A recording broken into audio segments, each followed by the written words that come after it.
pledge allegiance to the flag of the United States of America and to the republic for which it stands, one nation, under God, indivisible, with liberty and justice for all. Please join me for a moment of silence.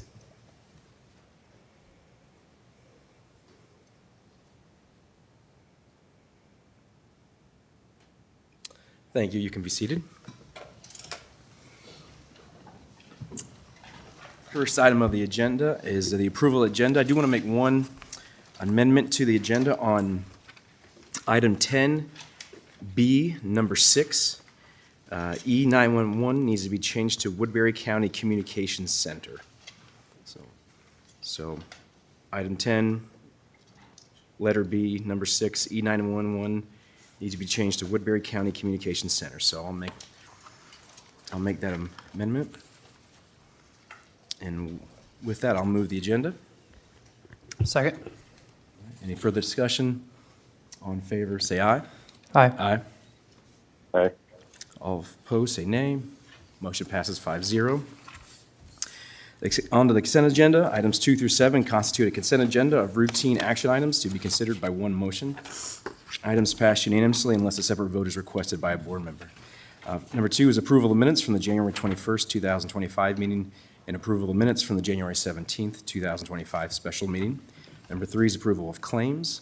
Number 4 from County Auditor Michelle Scaff, approval of revision of resolution number 13,827 establishing a county compensation board.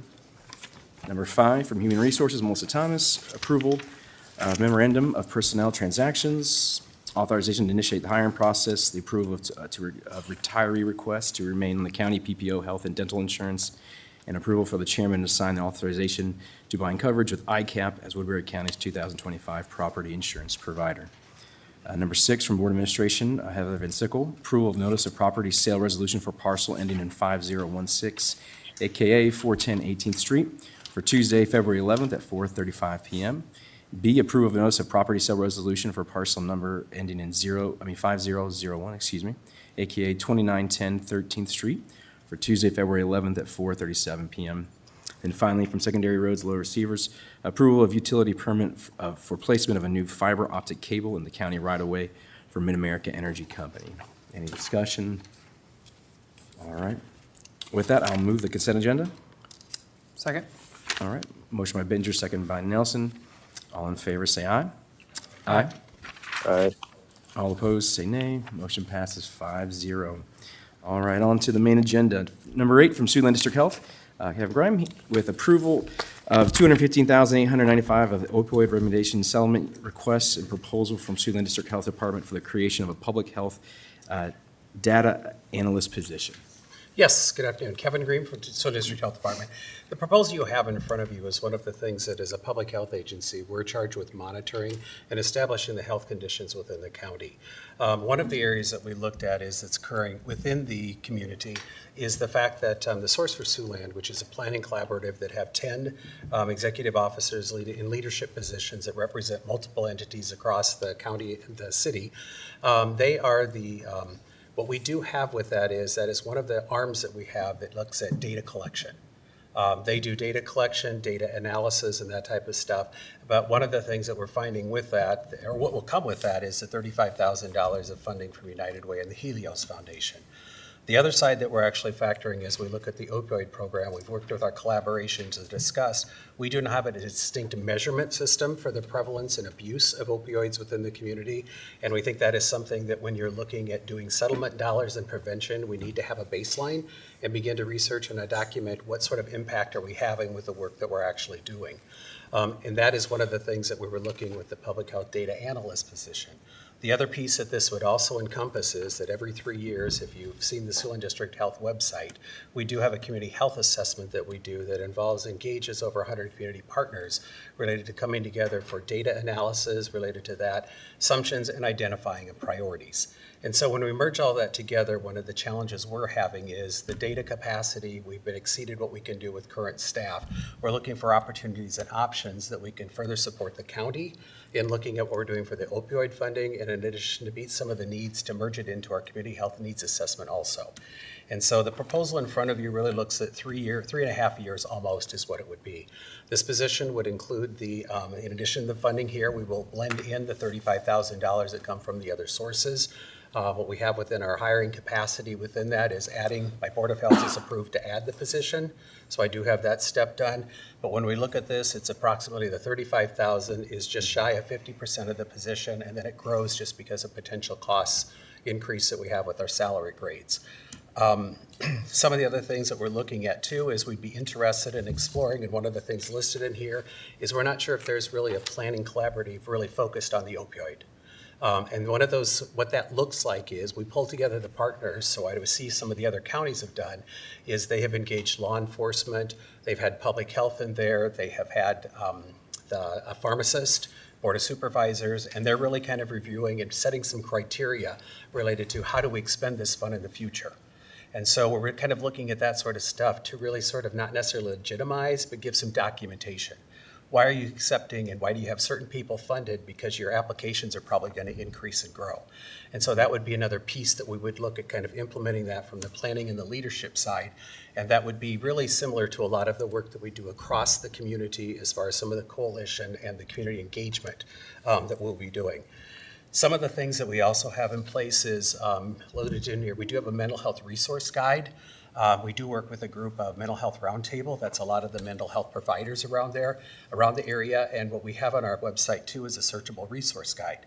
So if anyone's looking for those mental health services, then they can go into their search. And for example, if there has been something recommended, say for a child of play therapy, you can go in and find out who the providers that provide that, their hours of operation and that, to streamline those people accessing those services. We would see that being supplemented by some of the items and options that truly would work for those people that are usually abusing opioids addiction. And then the kind of the final part is we do a lot in prevention. Right now we have been doing for a number of years a vaping prevention sort of program with the Sioux City schools. We're looking at now this year we've been more actively working with some of the rural school districts.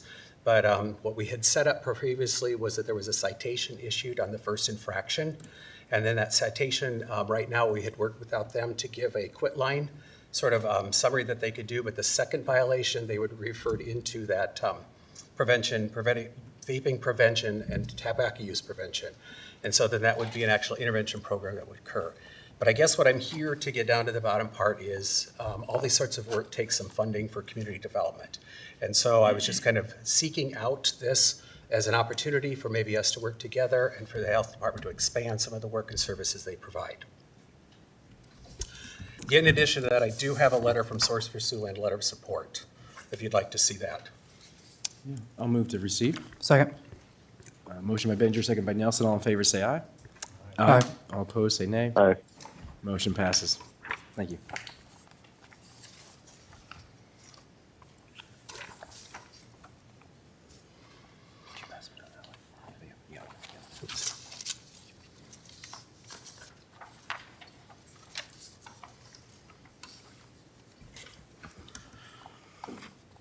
Questions with that quick summation? So in essence, in your backup, Kevin, this creates a .66 FTE, correct? Right, is what it would, as far as, At that the would be the culmination. opioid funding portion. Okay. Yep. So after the 4 years, what is your source Well- of funding for this position? Because During that 4 years, because we're able to utilize, we have other funding sources. I shouldn't say, we don't have those available right now, but because this will be kind of an integral part of what we'll do, we'll continue to look for additional funding. Okay. We're looking at the state, we have a local public health services funding source, that some of that could be reallocated in the future to be able to address it, to backfill this position.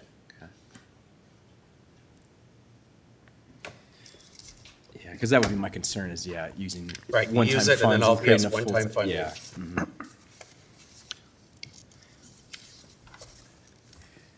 My initial thoughts are, there's not been another account that we've had more attention drawn Right. to, because everybody wants access to this funds, and, we have been, commissioned to really gatekeep this money and make sure that it goes to actually helping people. And I agree to the extent, and I like your last line in here, what's measured gets done. And so I do think it's inappropriate to do an assessment.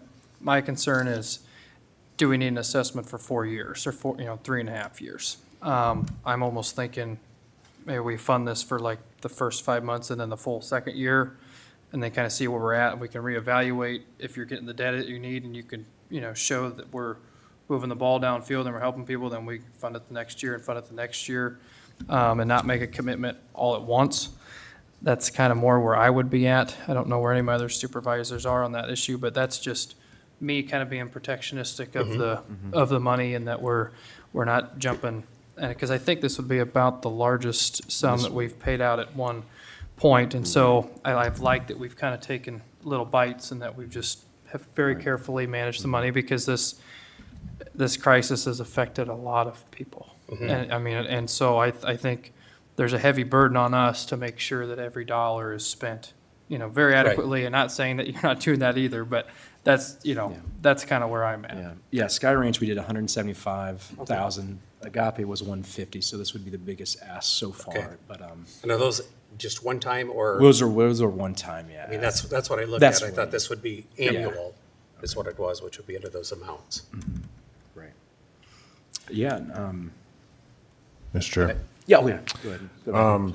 With the amount used ramping up from 60 to 66%, can you explain how the funding works with the 35,000? Is that from the combination of United Way and Helios, or Yes. each? That would be total of $35,000 that they would give each of those years. I have a 3-year commitment from them in addition to the 5 months. That's And then 35, 35, 35. 35, 35, 35. Their amount doesn't increase. And so what the increase is related to the fact that we have with satisfactory performance, a 5% step increase within our new employees is what it was. Once they reach the top of that, then the only pay adjustment they get is for our annual cost of living that comes through the budgeting process. And those funds have to be used towards employee, or? Yes, that's the only option we have, is for something to do that data, the actual data analysis, collection, and review of that. If this was successful, is this something that would turn into a full-time position down Well, the road? this actually with the United Way and Helios would be considered a full-time position, the combination of the two sources. I was just referring to, I guess, Oh. after the 4 years, if it was successful, so. Yes, I think that's what we'd look at doing.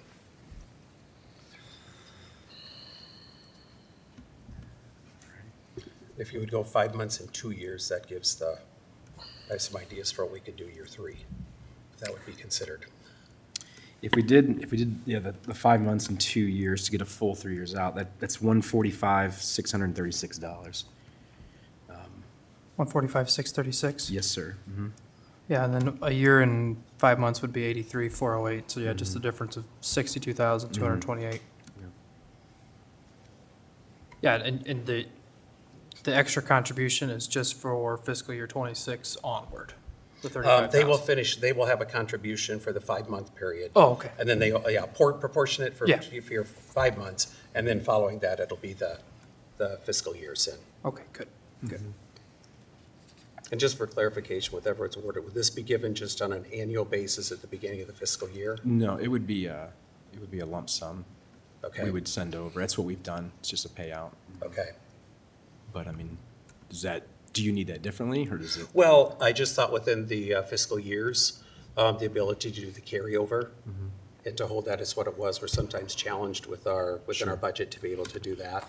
We do have a health fund that does do the carryover portion, but part of the calculations you'll learn when we're doing the budgeting process is that working with Michelle to determine basically the agreement is we can carry over 22% of audited financial or expenses out of those funds, and so we need to make sure that this was held aside from that 22% as far as in the health fund balance. We could do that. We're earning interest on that money, aren't we, Tina? Yeah. So I wonder if we we can make a commitment, but then we pay it out each Annually. year, so you guys don't Right. have to do that stuff, and then we can continue to accrue interest on that. Not that they wouldn't, but it'd be probably easier for us to manage, Tina. Good, Tom. Good evening, yes. The opioid funds actually are segregated funds, so we do have them distinctly separate from all other county funds, because that's the code requirement. So if you have the ability to actually do it on an annual time, on a fiscal year, then it would just sit in that, it would sit in that cash fund collecting interest. Okay. Another option would be to actually code the employee to the opioid fund, and then each payroll, only those funds that are allocated towards that employee would be paid out of it. So it would not be an annual, it would be a recurring biweekly payroll, if that would be something that the board or district health would want. And in that situation, we would probably move the money on a monthly basis. We'd look at we'd want to be looking at, so for me, it's more about where the cash sits as opposed to the fund. So we need to make sure that that money goes in, because when we make the payments to the employees or to any vendor, it actually comes out of a different cash account. So we actually have to physically move that money over. So I'm okay with doing it that way and hitting the fund on it, but we would have to make sure that we're moving the money so that it's actually covering it. Okay, sure. So it'd make a little bit more work for you and your staff, but Just- Yeah, I mean, it's negligible. Okay. It's just that we want to make sure that we don't overdraw on Yeah. our account because I'm not moving the money over. no, I understand. Thank you. I would be agreeable then to fund the 5 months of fiscal year 25 and then 26 and 27. And I would be agreeable if Auditor Scaff and Tina wanted to work on a code that we would just pay that out monthly, and then we could Okay. keep that money and accrue interest monthly. I think that would be the best bang for a buck. Yeah. So I would move exactly that. Okay. I would second that. And that amount, Michelle, is 145,636. It'd be 5 months for fiscal year 25 and then 26 and 27.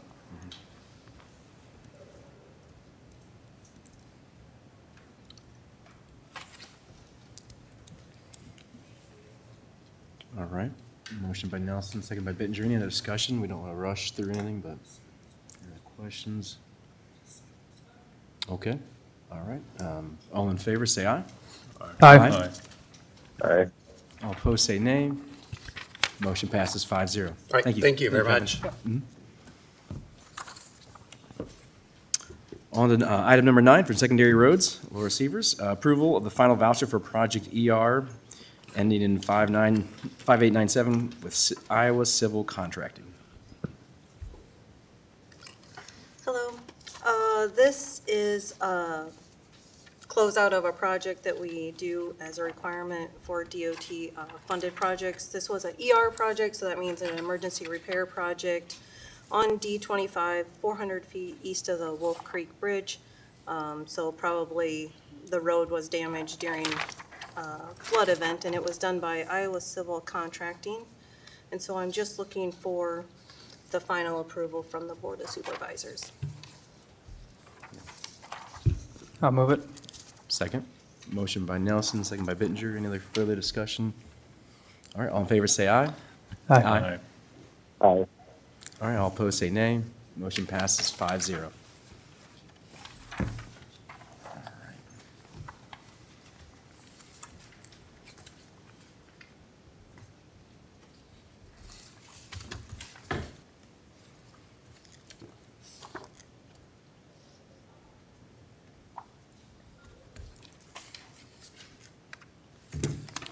Pass those down.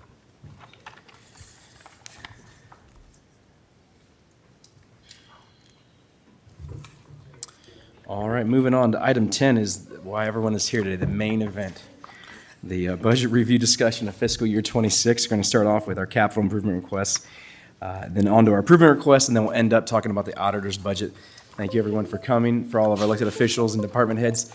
Thanks for being flexible to the new, kind of a new outline. We're trying to get these all done today, so before we get into the main budget hearings, we can kind of have an idea as a supervisors, what are the requests before us. And so with that, I just want to say thank you to our auditor, and thank you to our other elected officials, to Karen and Heather, and for Tina for helping out with auditor staff, just helping us with the budget. But thank you Michelle and everyone being flexible during this time of transition as we still are, adjusting to the loss of Dennis. And we've had a stability for 47 years, and with everyone's combined efforts, we are getting through this together and learning. And so I thank you, too, to auditor staff. I'll say that again. I appreciate over the weekend working and sending me emails and updates and getting budget items over to me. So thank you for that, for your hard work. But thank you for everyone for working hard and for us. So with that, let's start off here.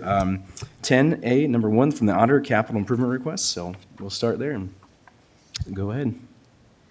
Oh, let me say one more thing. Sorry, I apologize. In this, this is just information only. So, as always before, just, present your requests, just kind of give us the overview. Afterwards, supervisors, I would just encourage you, individually to reach out if you have a lot of questions beyond, it's fine to ask questions now, but if there's more detailed or, need more time on a question, I would just say reach out individually, since we do have everyone here. And I don't think everyone wants to spend the night here. And so just do that. But that's all. So go ahead, Michelle.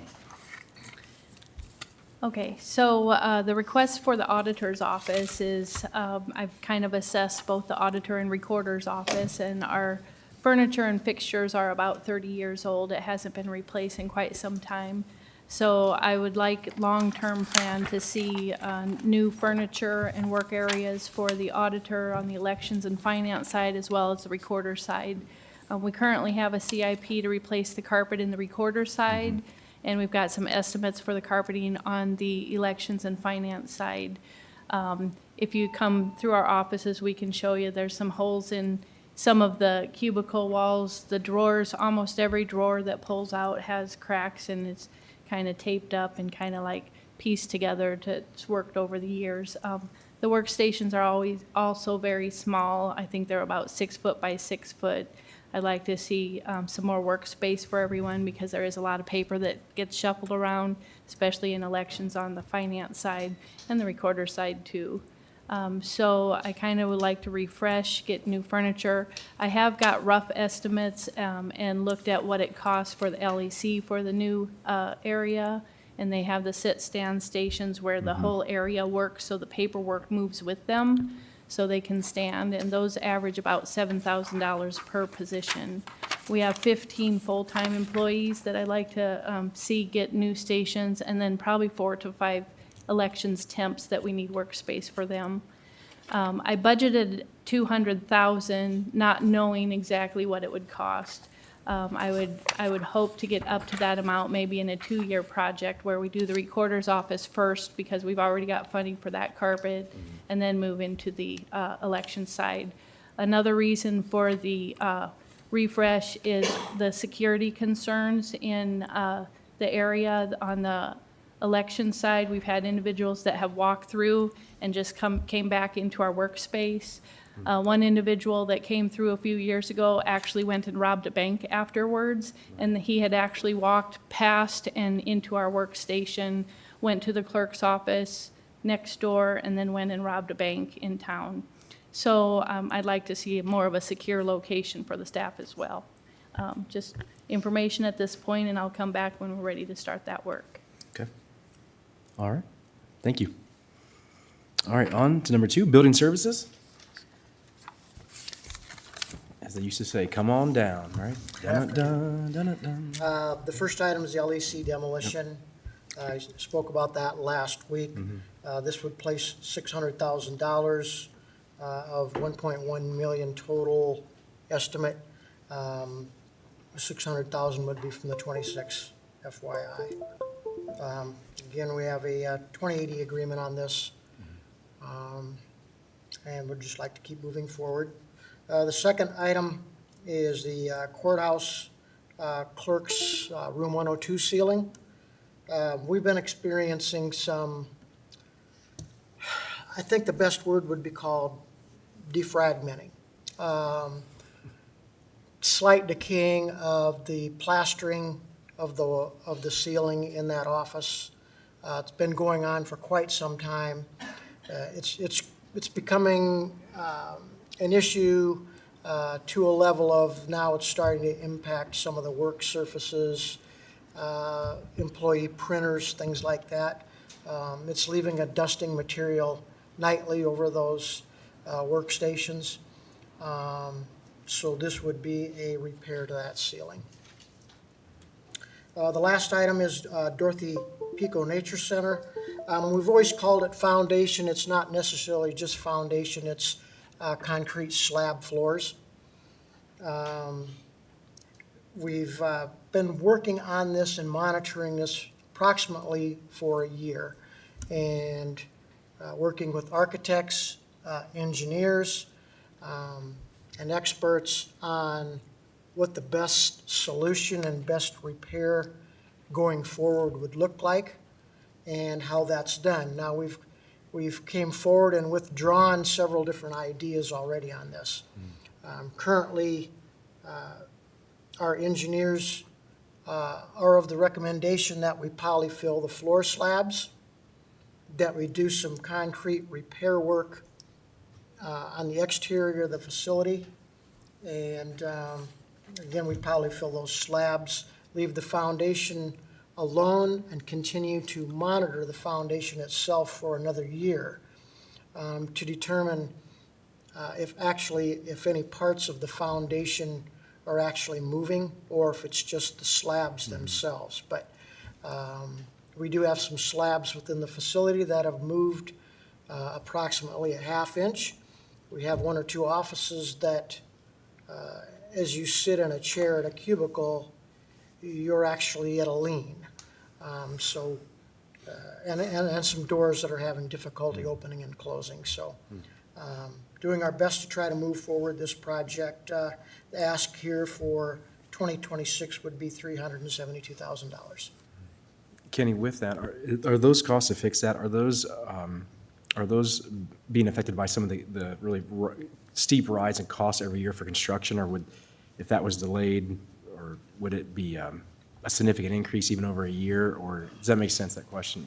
I think the bigger risk would be, on Dorothy Pico, I think Yeah. the bigger risk would be if we went ahead and did some foundation work like we had previously spoken to. Right. The unfortunate impact that would cause to that building would be devastating. Okay. Devastating meaning we would be gutting all of the offices, or a good majority of the offices, and then refinishing them.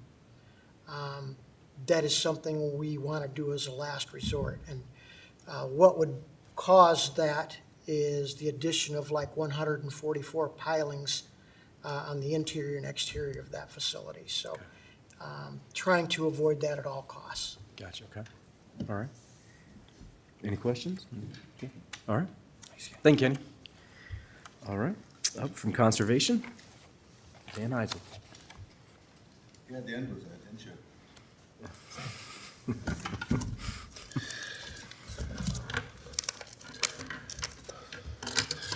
I thought we'd have more time than this, but Oh, you can take your time. It's just, not all your time, but just, here is. right. Motion, move to receive, right? I'll move to receive. Yeah, I'm sorry, this is more information. It's original CIP request, and then it's pictures and photos, and then. All right. Yep, all right, motion by Bittinger, second by Nelson. All in favor, say aye. Aye. Aye. All right, all opposed, say nay. Motion passes 4-0. Go ahead, Dan. Yeah, take your time. Let me clarify, there's no rush, it's just, I realize we got a lot behind me, I don't. right, but there's no I'm more rush, worried right? about We them want to than hear I every do. one of your voices, but just, how about, I'll just say no monologues, how about that? Everyone that already went, there's a rush. Everyone Yeah. coming, no. All right, so if you looked at, real quick, I'll go through this packet, so we're all on the same page. The first one is the actual CIP request we turned in, and it spells out what we had requested with the $1 million. And that was off an old estimate, and then it said 2.2 miles of roadway. There's actually 3 miles that we've looked at. And the new quote that I have, I was fortunate to have Laura with the engineers department, went through and took their latest costs for projects that they bid on, in bid concrete and asphalt for us. So I've got 2 quotes that are fairly new. And as you can see, that's the second page of that. And your 5 inches of overlay is $1.1 million. Actually, 955 if you want to get technical. And then if you're to go with blacktop, it would be $752,607.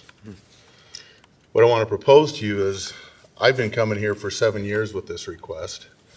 The director before me had been bringing that request here, I don't know how many years.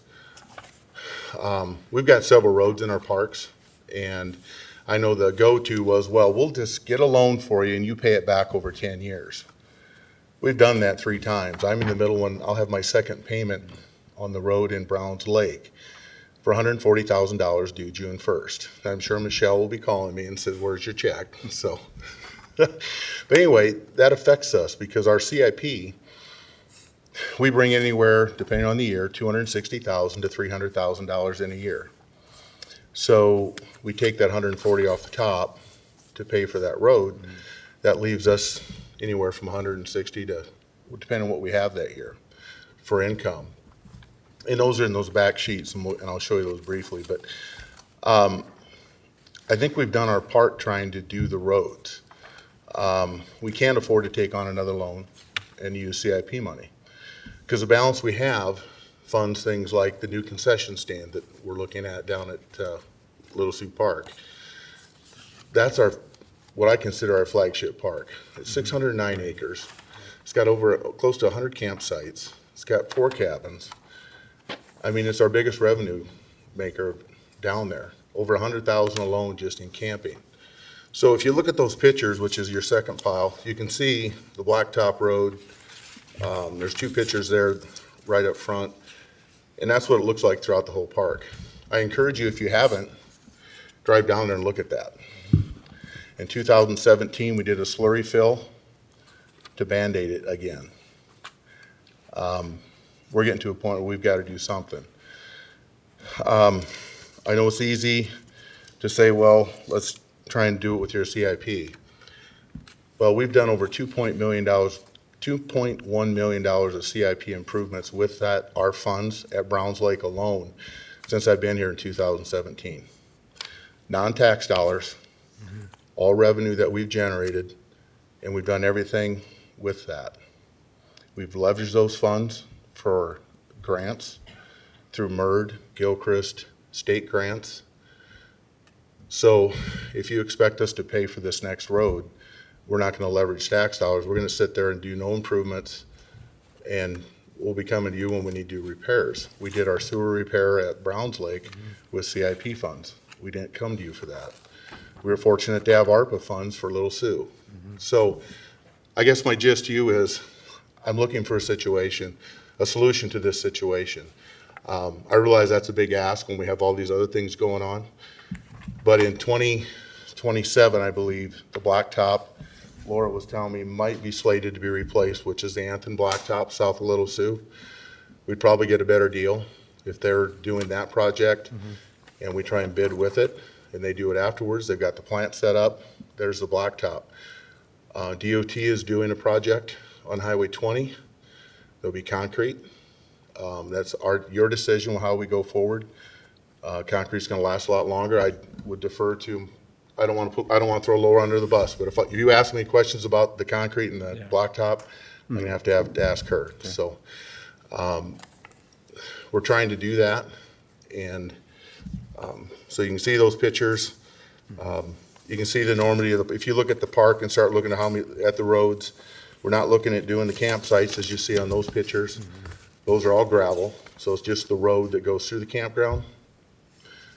Some of the extra road miles that we got, that 8/10 was the road that goes to the shelter house, wasn't on the last budget, and some of the other things. So that's where we got the 3 miles. And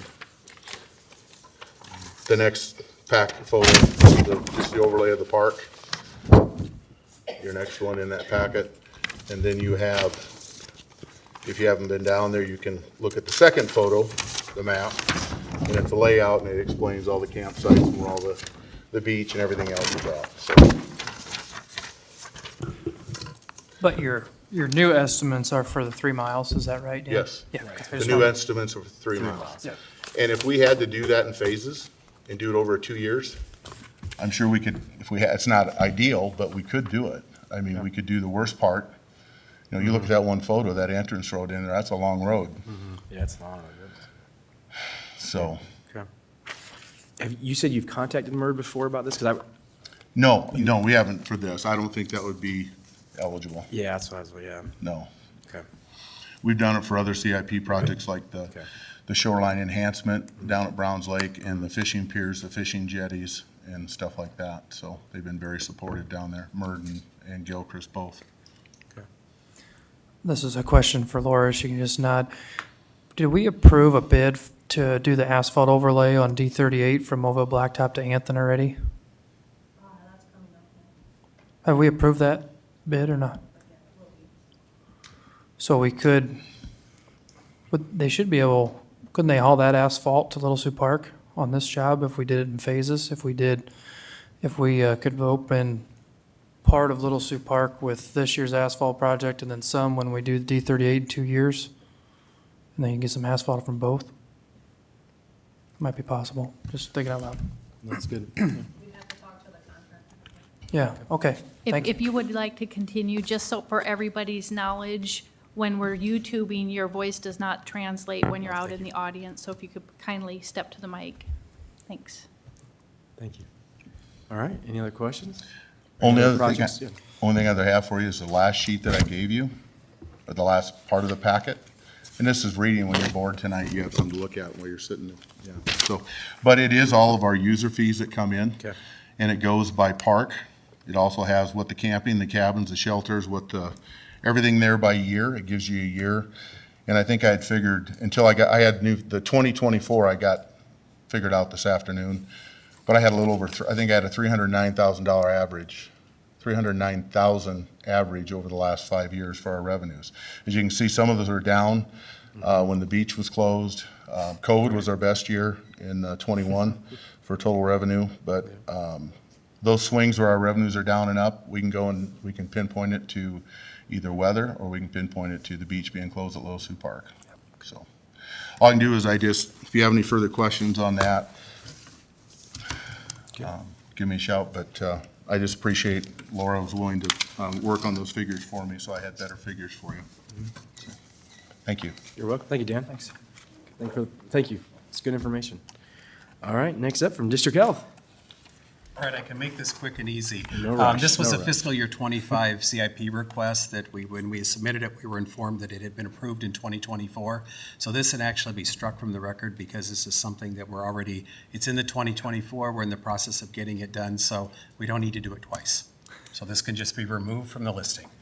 Yeah, I'll confirm that. Man, Kevin, man, that's well done. Just saving money, man. Look at that, man. Oh, hold on. We'll just. Yeah. Wow, man, we're making a new memory here, right? New traditions. There we go. All right. Next up from is Emergency Services.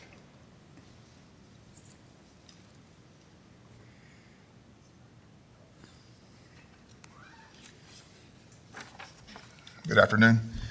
The first item under discussion we brought up to you is a replacement of a rescue truck. The current one's now, I've got some mileage on it. The one we're running a pair of them that rotate back and forth and alternate. The one we're having the most concern about is a 2016, and as of this morning, it had 185,000 miles on it. The secondary truck was bought in 2020's CIP plan, and that one is a 2020, obviously, and that's 107,000 miles on that one. So I think we're due to get some replacement done with that. I'm concerned is after 200,000 of any breakdown so far, knock on wood. We've been lucky. It's been mostly minor stuff to repairs on that 2016 Dodge. So obviously we requested $101,300, and that will replace the whole vehicle with any ancillary equipment, including like toppers, push bumpers, all that. We already have a radio on hand from last year's purchases, so that part is taken care of. Refresh my memory, Drew, was that 101,000, was that factoring in a trade value or salvage value on the old truck or not? No, currently the plan is to keep that as a reserve piece because the potential down later on that we may expand some additional services and have maybe one vehicle operational. So that gives me a third spare to use. When our spares are reserved, we use them for other ideas too. We have another truck we use that's retired. That main job is to pull the big trailers and do dog recovery and things like that. So it won't be a frontline vehicle, but if it comes down to the point necessary, yes, we could trade it in. Sure, okay. Any questions on that one? You're good. The second one, I believe, if I remember correctly, was a request for some concrete work. This is for the front approach. Luckily, Mr. Nelson had opportunity to see it, and along with Kenny, came down one day and we looked at it. It's beyond its lifespan. It's breaking up. It's chipping up, and pieces and chunks are raising. Part of that front area is actually the residents still in town use it for a walkway on their exercise daily. Part of this area also is the ADA area to gain access to the building. There's some pieces missing and concerns of trip hazards, which obviously turned into a liability if somebody gets hurt or injured on that.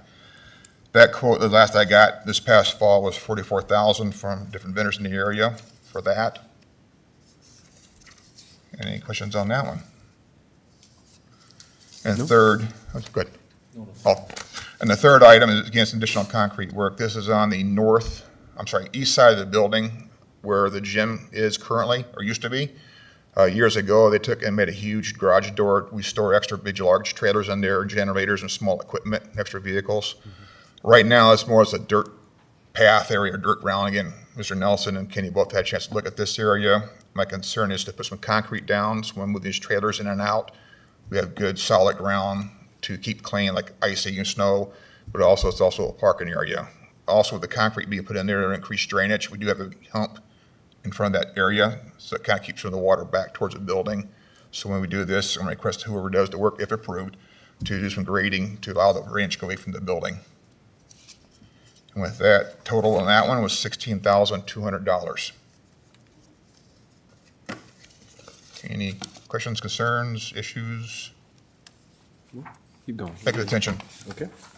All right. Thank you, Drew. All right. Next up is Human Resources.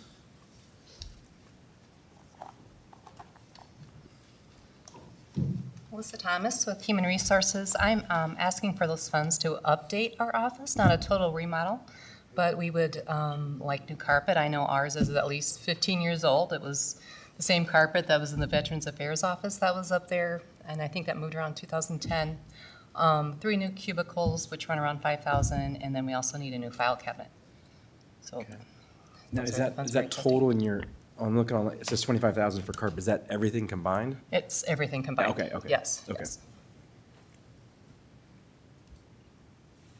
Any special accommodations for the hawk? How about just like a big tape that says "Do not disturb" Okay. or something along those lines? Thanks. Thank you. Do you want to tell the backstory just in case no one knows? We got a red-tailed hawk that has made a nest up there outside the window in HR, and it's been a lot of fun watching it, so. Well, the last 2 years, it's laid eggs and hatched and grown and bothered people, so. But I think it's here to stay, so. Good. Thanks. All right. Thank you. Thank you, Melissa. From Secondary Roads, Laura Severs, come on up.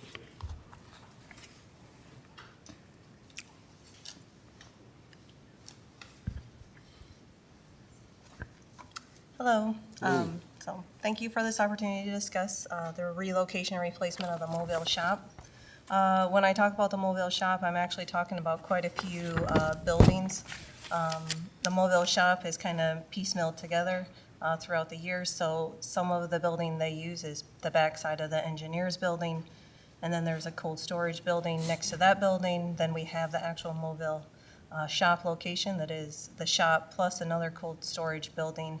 All of those seem to now be inadequate for the size of the equipment and the personnel that we have. I believe our facilities are the cornerstone of each district, so this is District 2. And to make our roads safe and functional, we need good equipment and location to fix that equipment when it breaks down. The current building, the Mobile Shop Maintenance Building, is inadequate, it's outdated, it has, by the city of Mobile, been flagged as poor first impression for visitors traveling into Mobile on US 20. And we definitely have the city of Mobile and private stakeholders who are interested in that site location if we would relocate and build a new shop. So there is, on the back end, hopefully some revenue. as you have seen, there is a shop layout that has been designed. It goes all the way back to 2009, so obviously this has been discussed quite a few years ago that it is needed. And so now we're at the point that we really need a new shop location. I'd just like to, if that's all right, discuss with you a couple of the items I feel are most important for us. The current space that we have is too small. Some of our equipment is housed outdoors. And when I'm talking about equipment, we're talking about near $500,000 pieces of equipment sitting outside. Only one bay is heated, so this causes problems for when we need to fix equipment. You only have one place in the winter to do that. And as you know, most places that service vehicles are heated space, so it's not too big of a request to ask for that. And also, furthermore, there's lots of holes in the building, and so we try to patch those holes up as much as we can, but it's very inefficient in heating it. Part of keeping our equipment good is to have a good wash bay. We don't even have that. It's using a power washer outside, and when you're trying to get salt and grime off vehicles in the middle of winter, it's really hard on the machines and the employees to be doing that stuff outside. The roof leaks, the sidewalls are rusted, the drain around, the floor drains have eroded, and that's just happening over time. Again, my goal would be that everything is located at the same place so that all of our tools and equipment is all located in the same place. It makes it much more efficient. And then we also don't really have a conference room for all the secondary roads to meet, so that would be part of this building. We would maybe use like upstairs above a break room. We could use that, trying to make it more efficient. So I don't know if I'm necessarily asking for funding of this cycle. The issue, I can probably, in the secondary road budget, if we could move forward and purchase real estate, I can budget for that, but I can't really budget and purchase real estate if I can't have a promise of, in the future, to be able to get funded. So, And you're looking for 10 acres, or how many acres? yeah, our current site is, I think, 5, and it really is hard for us. We obviously, even beyond those locations, we have locations of piles everywhere throughout the county, and so to be really efficient, it'd be nice to have, I would say, 7 at the very bare minimum. 9 or 10 would be more ideal for us, is what we're looking at. And does the Mobile area work the best because that's the center of the county? District 2 Mobile would be the location that we would want that at. And then to service the community, we do help with emergency response during, weather conditions, and also obviously flooding and things like that. It's nice to be near the community. Laura, do you have any idea what we could get for the current property if we were to sell that? Do you have any? No, and I Okay. can talk to, though, if, Okay. I have not done that yet, but that would be good to talk to somebody about that. Okay. I think that, did you look up when that current building was built? No, I didn't, but yeah. I it's- think in the early 50s. And people will say, oh, it does got good bone structure, and I would agree with that. It's just, it's still not big enough to Right. house the size of equipment that we're using now. Okay. I do agree. It's a little bit of an eyesore coming into Mobile. That's all I have, so thank you. All right, thank you, Laura. All right, number 8 from the sheriff.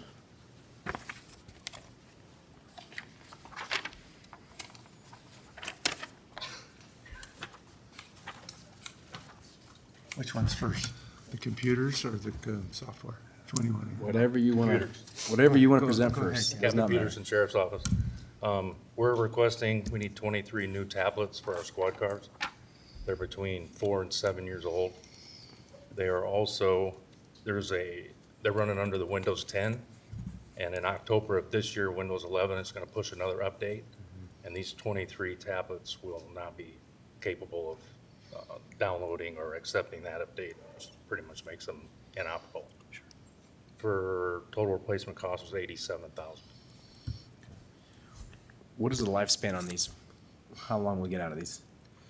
Well, it obviously depends on the updates and everything, like your iPhone. The Yeah. updates just keep coming out, Okay. which the computers that are older are just dropping off. How old are these current generation that we have? Do you know?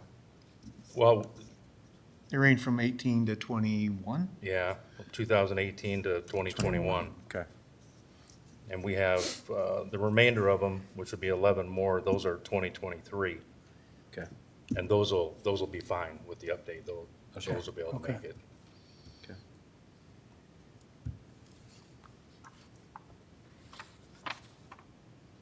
Okay. All right. Good with that? Any other questions with that? And are those like the ones that Sioux City PD has? The ones that you can take out, the They sit jetpack in your ones? car, and that's where they do everything on. Okay, Yeah. yeah. Their I was just down in life's IT work and is on those. looking at those. Those are pretty neat. Yeah. Okay. All right. Go ahead. Talk to you about the cell rate, the $21,000 request. It's not a large request, but it would be a yearly fee. What it is with today's technology in the invest world, whenever we have a case, people's lives are on their phones. If we can get into them, great. We have technology that we can download them. If we can't get into them, we have to send them off and hope for the FBI, Sioux City PD, South Sioux PD. They have the software technology. If they have the time, when they can get to it, they'll open it up and then we'll get the stuff. We're getting so many cases of our own that we feel we need that own technology, so we're not at the behest of them. I mean, we can do our own. So it's only 21 grand, but it's going to be a reoccurring cost every year because it's like a license. Sure. So do you have an idea what that licensing fee is, that yearly licensing fee is? Do you have any That is what, it can change. Okay. You get how many you need, but let's say you only do 4 a year. You can transfer over like 6, I think it's 6 or 8 that you can transfer over to the next year. Okay. So maybe that following year, you can go to a lower plan. Gotcha, okay. And it won't cost as much. Okay. I don't have those exact numbers, but that's part of Okay. it. Now, is this a software where like in 3 years you got to buy the update package and then that's the good- $5,000? That's the good thing is every year when we It on- renew, Yeah. we'll get, Okay, the that'll be updates. part of the new stuff on there. Okay. Okay. Any other questions, supervisors? All right. Thank you, Thank you. gentlemen. Thank you. Appreciate it. All right. Next up from the treasurer. Good evening, gentlemen, again. For improvement requests, I don't know if I need these down or not. We submitted 3 of them. These were ones that were submitted back in about 2022 time period. I have extended some invitations to the new board members, and I think I've extended one to Supervisor Ong a long time ago, and I know that both Supervisor Nelson and Chairman Bittinger, you've been out to our office. The biggest one, our request, is really that DNR office. That's that small little office that we have contained in it. It's pretty cramped. There's an area there that was another smaller office that was initially for the DOT investigator that used to work out of that space probably about 10, 15 years ago. So it is kind of an inadequately used space. It's a place where some of our customers will go in, and kids in particular like to go in and write on walls because the visibility is not quite so good from any place in our office. The goal would be to take that space, open it up a little bit, maybe provide another window that actually faces our lobby so that we can have actually 9 stations that actually can see the lobby and see the customers that are there. It would also give a little bit more room. We have 2 workstations. We actually have 3 workstations in there, 2 in the back and 1 up front counter. But when there's more than 2 people in that office, we're tripping over each other. So that's really the largest one. I think I did a rough estimate on that. I really just kind of did a square foot estimate. It's about a 500 square foot space. So I've applied $250 square foot. There would be some relocation of, IT, electrical, things like that. It could come in less than that once we actually kind of get a plan to see what needs to be moved around. I mean, there are ways to probably renovate a little bit more economically if we needed to. And maybe reutilize some stuff. But, our office is the same as everybody else's. Last time it was renovated and updated was probably 2000. So it's been 25 years. It's held up quite well, considering. but there are several items. And this one would be one that would go a long way on efficiency and being able to serve our customers. We do have over 200 people in our office and our lobby every day. So it's a lot of people moving around. So that's that request. I got And- 2 questions for you. Sure. What was, when you and I went in that office that one day, what was the gentleman's name that works in there? The gentleman that was in there? Yeah. Frank? Frank. There was plenty of room for the 3 of us if we just stood still. Yep, we wanted to stand still and look at each other. Yeah, and so I just want to make sure that this improvement request to make this bigger isn't so that Frank's going to come in with like a bunch of game mounts and heads to put on in there in the DNR office, so that's not part of the plan? No, that's not part of the Okay, plan. all right, thank you. We are planning on keeping both doors, so we have 2 forms of ingress and egress, That's good. I in actually case somebody think, has to escape out the back door. I would suggest keeping some of the graffiti. When I was in there with Frank, noticed some of the nice little kids' graffiti. There's a memento.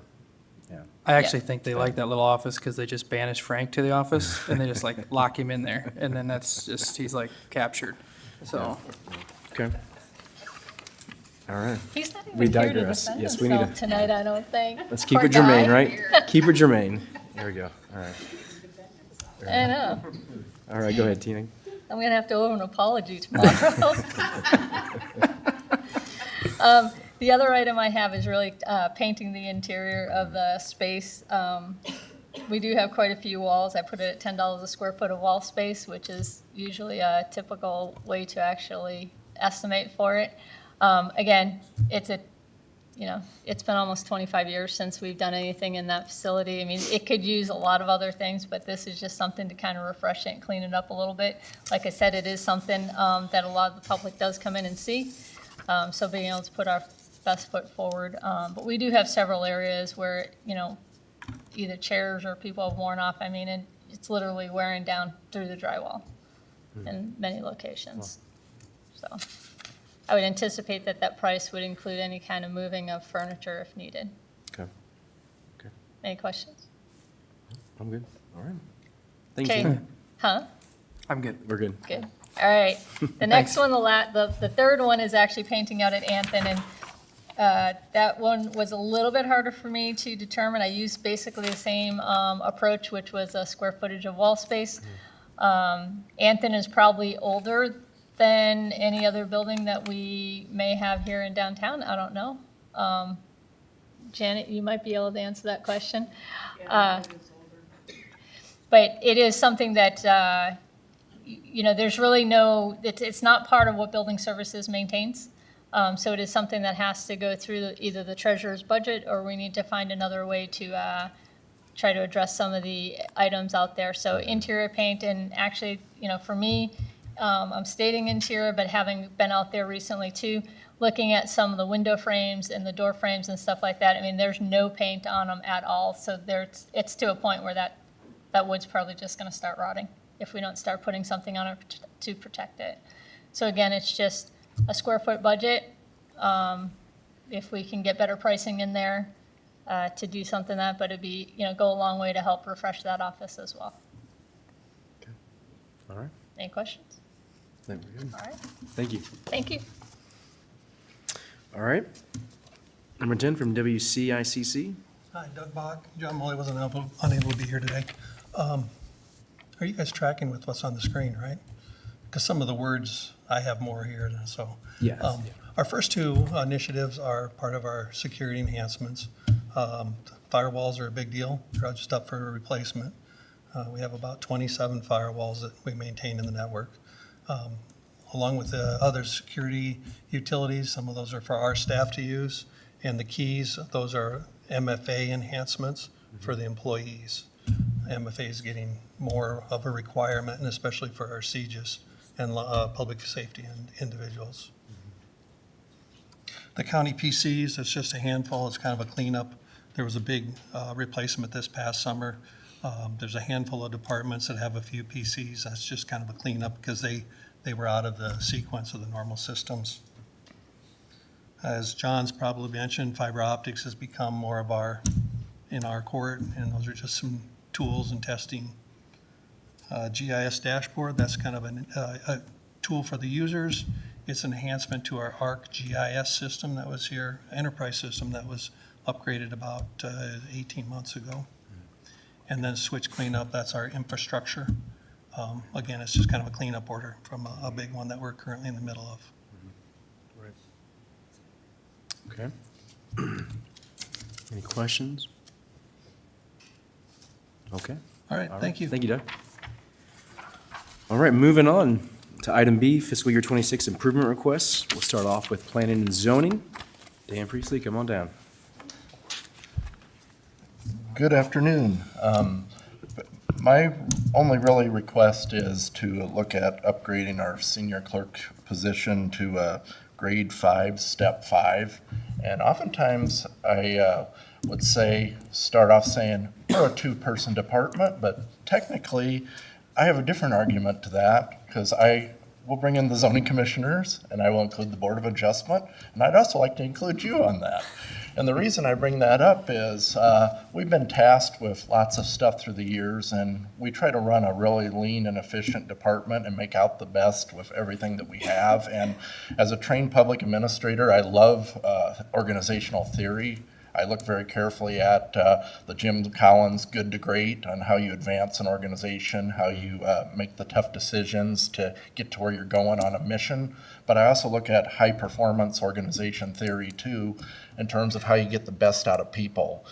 When you look at your mission, and we stick very close to serving the people of Woodbury County. A lot of times people have a vision, a dream on how they're gonna use their land, use their property, and they bring it to us, and we have to do a lot of research and understanding and a lot of problem solving elements. And what I've found in my 3 years in this heading up the department is I found that we all have to rely on one another, and our senior clerk position has really risen up as far as a lot of the roles and duties. She's been very engaged in a lot of the research. We interact quite a bit. We've definitely dealt with wind, solar, nuclear pipelines, and all sorts of different things that definitely require a lot of attention. We do other things too in terms of coordinating with other departments, and I very much love the fact that our zoning ordinance does make the statement in there that everybody who works for Woodbury County has a role in helping us operate the zoning ordinance. So I might preference that many times when I ask for other help, and we have an excellent county as far as cooperation across the board. So there's a lot of cross interaction. Our clerk has been working a bit more as far as the E911 addressing, kind of working with IT as well as emergency services, secondary roads, and trying to tighten up that procedure on assigning addresses, and many challenges there as a whole. But I could go down the line on many of our duties across the board from subdivisions. I know most people see me the most when I'm bringing some type of policy up before the board and everything, but there's a lot that goes on. Our clerk helps very extensively with the building permit process, the conditional use process, the planning, and all that entails there. And I know our clerk in particular now has been there 27 years at least, serving the county, and I've been around I think 7 now, and I've been in this role at least 3, and I've extensively firsthand enjoyed the size of the department, the cross interaction across the board, and I think that we have a really good situation going on there. And I think that looking at it from the high performance perspective there, that always the best to get the best out of our people. And I think as well with our zoning commissioners and our Board of Adjustment members, I always think back to the good to great, and managing volunteers and all that it entails. And we've been expecting a lot out of folks across the board, and I just find it that everybody I've interacted with, including the clerk's role and the demands that have been placed there, have been greatly enhanced. So. All right. Any questions? Okay. All right, thank you, Daniel. Yep. All right, next up is the sheriff.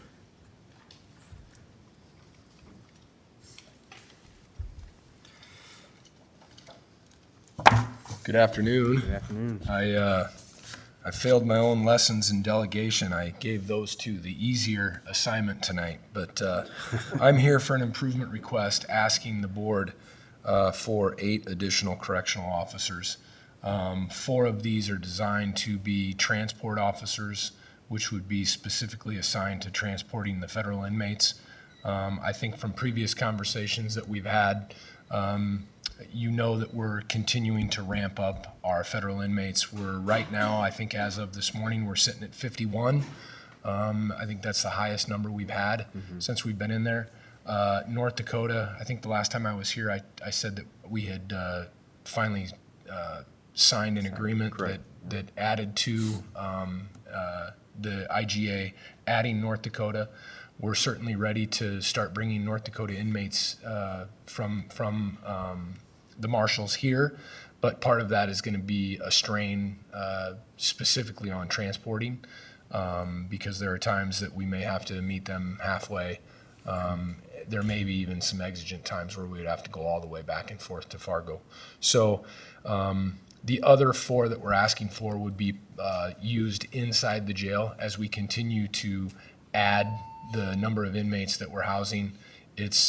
We need to make sure that we're adequately staffing it. And again, we could go back and rehash. We're on 2 levels now. We have a booking and intake area. I think you've all seen it.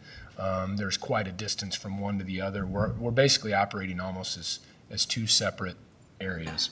You're working booking and intake, you're working long-term, and this would just give us the opportunity to add a little bit of staff to that.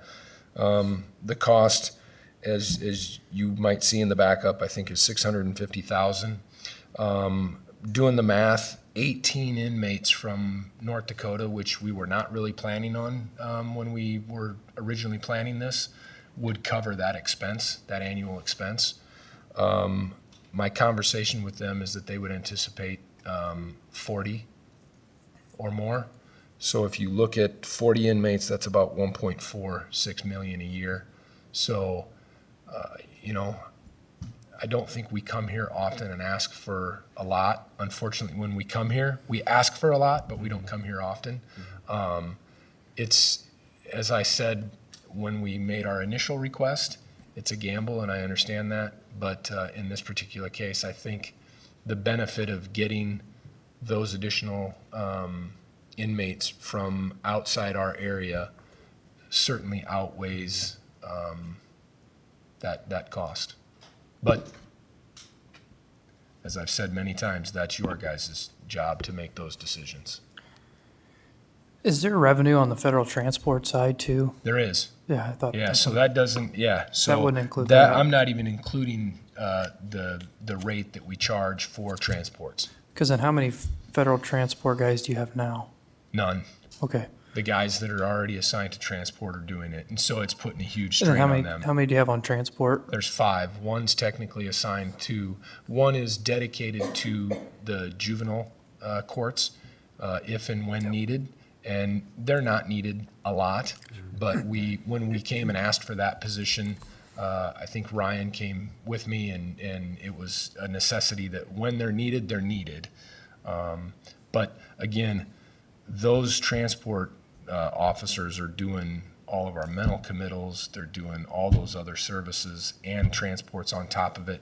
And now as we're continuing to grow from that, 8 to 20 to now 50, it's getting to the point where they're more than maxed out, because they also make their prison runs, once a week, every other week, whatever it might be. Sometimes it's twice a week. So this would definitely be beneficial, and we would have those 4. The idea is that they would be assigned specifically to the federal inmates, and when they're not doing transports, they would work inside the jail. They would not do those other duties that the current transport officers are doing, if that makes sense. So they'll help supplement the manpower in the jail when they're not doing transports. And you're correct, Mark. I don't know why I didn't put that in here, but when they are transporting, we do get to charge the federal government guard rate. And I know we're just discussing the officers. Would we need anything else in the way of vehicles for those 4 people doing transports? To save costs, we're trying to figure out a way now that we won't have to ask for that. So at this point, we're not asking for that. It was something that we talked about, but we did in anticipation of the federal inmates. We had purchased a second transport van a year ago, 2 years ago, when we thought we were going to open a year and a half ago. So I think we're good. Okay. And we're doing some things to save taxpayers' dollars, as far as those vehicles aren't taken home, they're left at the office, and so we're trying to get more out of less when it comes to the vehicles. Yeah, and talking about your correctional officers and how you've kind of divvied them up, I think one of your guys, I talked to him last week, and he thinks he's getting close to 10 miles a shift that he's walking. And I don't think people realize just how big the facility is, but it's. It's big, and when that really matters is when there's an emergency. And one extra body per shift can really be the difference between being safer or not being as safe as what we'd like to be. And so that's our request. I know it's a big ask, just ask you to consider it, and we hope you can find a place to do it. Question. Beginning, July 1, start of the fiscal year, do you have, a fairly firm estimate on what we could support federal inmate-wise and what that could generate on the revenue side? Because that'll play into this from a budgeting standpoint. Yeah, we're ready. Based on what we have now. We're ready to handle 125 to 150 inmates. Ignore the back row when I say 150. I think we're prepared to handle 125 to 150. With this, I think we all would be more confident in that 150 number. Without this, it's probably staying closer to that 125. So again, with this, I think it makes it much easier, as long as we're, staying fully staffed and with these numbers. Good question. Good. All right. All right, thank you. Mr. Chair, Chair, this is Dave. I just have a question for Sure. Sheriff Sheehan. Yep, go ahead. So those extra bodies, could they be used with the ICE detainees ramping up and everything like that? Can they be used for that, or is that kind of a separate deal as well of getting ICE detainees? It would, we haven't entertained that yet. I guess we're not prepared we're not opposed to having those conversations, but the ICE detainees bring unique difficulties to our operations, and not because we don't want to assist, it's because of the amount of inspections that they require versus what the marshals require. And obviously in a new facility, I have no doubt that we will pass any and all inspections, but they're labor intensive for us, and they're about every other month that they do them. So if we can meet our goals with marshal inmates, that's what we will do. Okay, thank you. All right. Thank you, Chad. Yep. All right. Item number 3 is from the treasurer. Okay, 3 times is a charm, right? So this is a request that I've approached before in the past after originally being elected and having the opportunity to work in the department and kind of see how the operations actually function in there. Really, some of what we have is, as motor vehicle, we do motor vehicle services, we do DNR services, we do tax collections, we invest money for the county. We actually receipt in 100% of county funds. We have a lot of things going on in our office. With that, we have some positions that there's just not enough support there to adequately support our community. We have only 2 clerk 3s. We have a need to have 2 more clerk 3s that would help us to be able to assist in being able to address, these are essential services, and it addresses all of our, our requirements that we have to meet federal requirements. We have the DPPA, the DPPA Act, which is the Driver Protection Act. So we have to whenever anybody comes in and asks for information, we have to take great care in being able to make sure that we're not actually giving out information to the wrong people. You know, the fine for that is $2,300. So it's important that we have the staff capable of being able to do some of those things in addition to what we already take care of in terms of our finances, in terms of being able to meet all the other DOT requirements that we have to do, DNR requirements that we have to do. The other side is that this year, started effective January 1st of 2025, the state did pass legislation last legislative session to actually open up titling through the entire state. So before it was just our contiguous counties, so we only had to worry about the people who were in our surrounding areas. We had 5 of them. Now there's going to be title work that's going to come in from all counties throughout the state.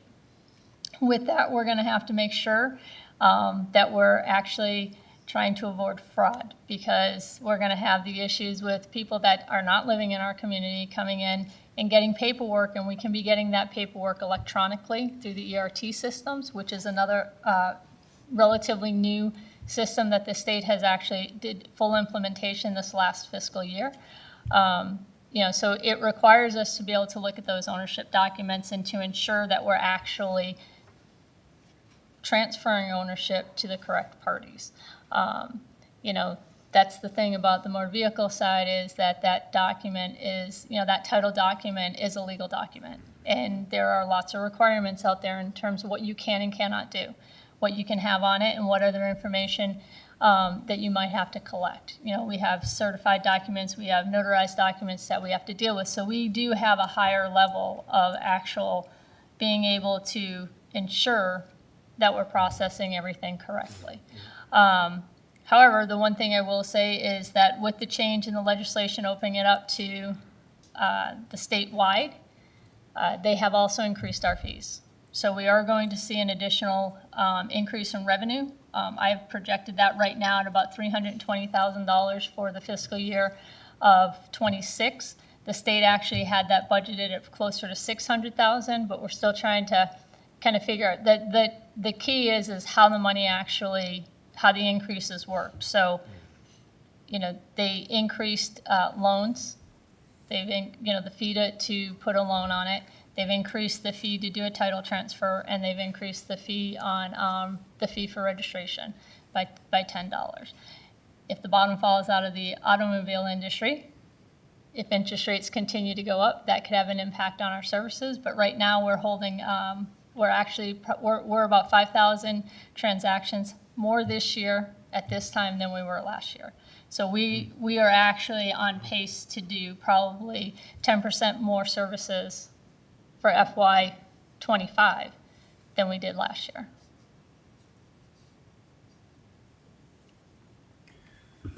So your estimate, your conservative estimate on the increase in fees is about $320,000. Correct. And the estimate that I have, and I will admit that I was off on some of my numbers. I was pretty close on the clerk too. I think I was off by $13 from Michelle's number, but I was off on the senior clerk level.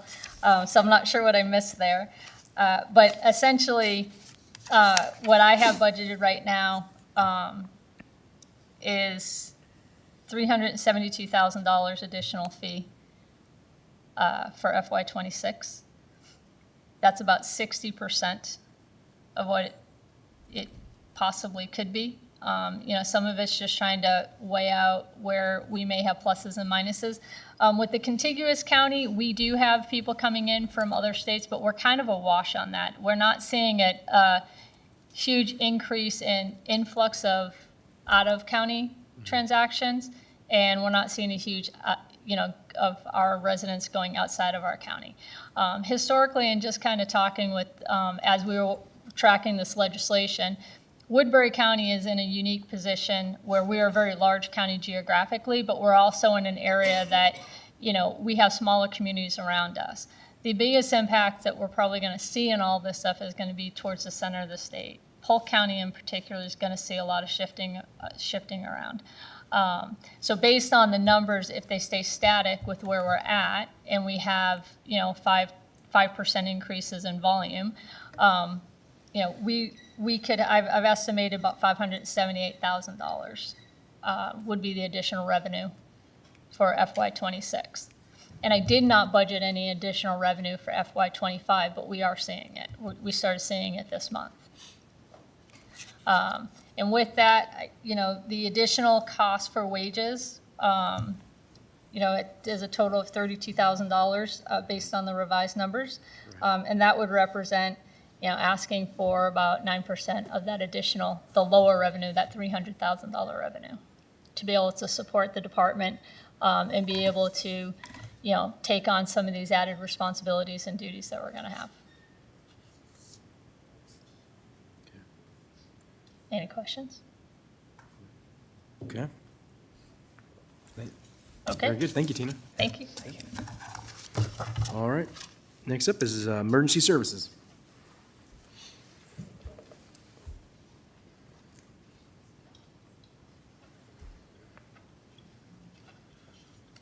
Well, again, a little deeper topic this time and more expenditures probably. The first item brought to you folks today or this evening is currently we have 5 of the paramedics that are part-time that are classified as far as payroll system as a 0.05 hour employee, which basically during our budget process puts them at an average per employee of about 139 hours. With that being said, the part-time EMTs are 0.25 hours scheduled, which puts them at a different number of 690 hours per calendar year budgeted that we allow to set up our expected expenditures are projected. After a good conversation with Michelle and Melissa about this, we sat down for a good hour and a half and discussed how to do this and what would be the right way of going about it. And suggestion was made to make them all part-timers at the same classification as far as a 0.25. What that does is on the 139 hour, you take that time their wages and everything else, it brings us short most times of what they actually spent on their hours working for the paid employees that are full-time employees making vacation, sick time, whatever. So last couple of years, the board came back and said, we're way over on overtime because of this, overtime expenditures because of this. Part of that problem is they weren't scheduled enough hours per, 139 versus the 690. Obviously, we all can see it's a gross difference in numbers.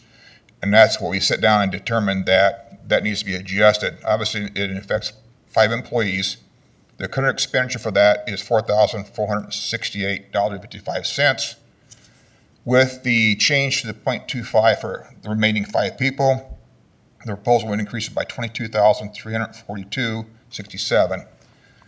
The overall impact on that would be $17,874.12, with the total being for that category $89,370.60, and that brings them up to close to that number. This year we're monitoring right now, and we're a little bit ahead of that on part-time medics because obviously beginning of the year when I first moved in there, we had 2 openings. We had a bunch of part-time guys had to fill in while one person's on military leave and one was a vacancy. So that number, we can't look at that and try to project what that happening last year for in the future if that happens again. So that's that topic. Any questions, concerns on that one? So for Canton Dave and some of the other supervisors, I'll kind of just provide some background on this. So with our prior director before Drew, we couldn't hire full-time people. We just had constant openings on the full-time EMT paramedics. So he was kind of loading the bench with part-time people, and he was assigning them, 0.05, 0.25, and was using a lot of them. And as Drew's come on, we've filled that, and that's why some of the overtime was out of whack, because we had so many of these part-timers, and it was just a mess. And so, right, and actually, it started that way for a while. The first few months, we were able to hire a former part-time person into one of those full-time spots, which obviously now opened that spot up. And then we had unforeseen departure of one employee that again created a spot where we had to spend part-time people filling that spot in until that person's orientation was complete and he was cleared to go to the field. But I think that this will clear up a lot of the confusion that we've had with payroll and differences between the employees, and then I think it will fix a lot of the overtime issues that we've been seeing the last 2 years. So just wanted to provide a little That's good. context on that. So Correct. thanks, Drew. Anything else? Okay. And the next one is, like you've heard today, there's quite a few of us that have clerks that are due for bump up on the next level. My clerk currently is a clerk 2, been there for over 20 years.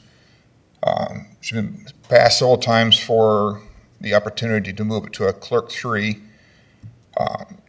Dawn's been very beneficial for me in the last 6 months of me coming on this job. Has her abilities to keep track of what's going on and give things guidance. Today would be just a nightmare. She maintains a lot of things. Since that 20-year time, her coming on, there's been quite a few things. Obviously, we all know in today's society, there's more reports, more stats, more numbers, more certificates that we need to maintain and keep certified and keep our expiration dates within the norms. A lot of that I push onto her. A lot of times I make her have her do research. Probably, I don't know if it's normal for other clerks to do, so I can have things in order to present to you folks or whoever at the time I'm working on or trying to do stats. Her current expenditure for her currently is $68,837.67. The proposal increase will be to $72,213.19. The impact on that will be only $3,375.50. And you know that part of that, or her salary, 0.2 of it is budgeted as an EMT level because she has kept her EMT current. So if by some reason we need somebody to go out with me, for example, and get healed up, to go out on a call, I have a person go with me and provide additional assistance if it's rarity, but if it happens, we have somebody who can go out and help with that. And that's probably the only rare thing compared to the other clerks in the Department County is the oddity that she's required to keep her EMT. Good on that? Okay. All right, and the last one, the bigger pill. On this one here, I requested a 3% raise for the staff members. This excludes myself and Dawn, since Dawn is also a contract employee through the county. This covers remaining 14 people, both full-time and part-time. This is beyond any cost of living, because obviously I'm not sure where typically the county does for cost of living, in which 1 to 3% usually, somewhere in that range, whatever you guys pick on that. I'm requesting to go beyond that. So the current expenditure for the 14 people is $807,602.52. The increase would be to $308.43. The final impact would be $94,705.91. Again, that's beyond the normal, but this is being done because obviously right now in the rural areas, we all know the number of paramedics and EMTs that are experienced beyond a 2-year or fresh grads is thinning out. The number of older EMTs working in more fresh paramedics is declining because of the hours in research and the hours in general. I know some of the rural hospitals are having a heck of a time trying to find medics. They're putting out much different incentives. I want to keep my medics. I want to keep my EMTs. Right now, we've got a good crew. We've been solid for the last 8 months. I want to keep it that way. Okay. All right. Thank you. Again, thank you for your time. Thank you. Thanks, Drew. All right, next up, Veteran Affairs.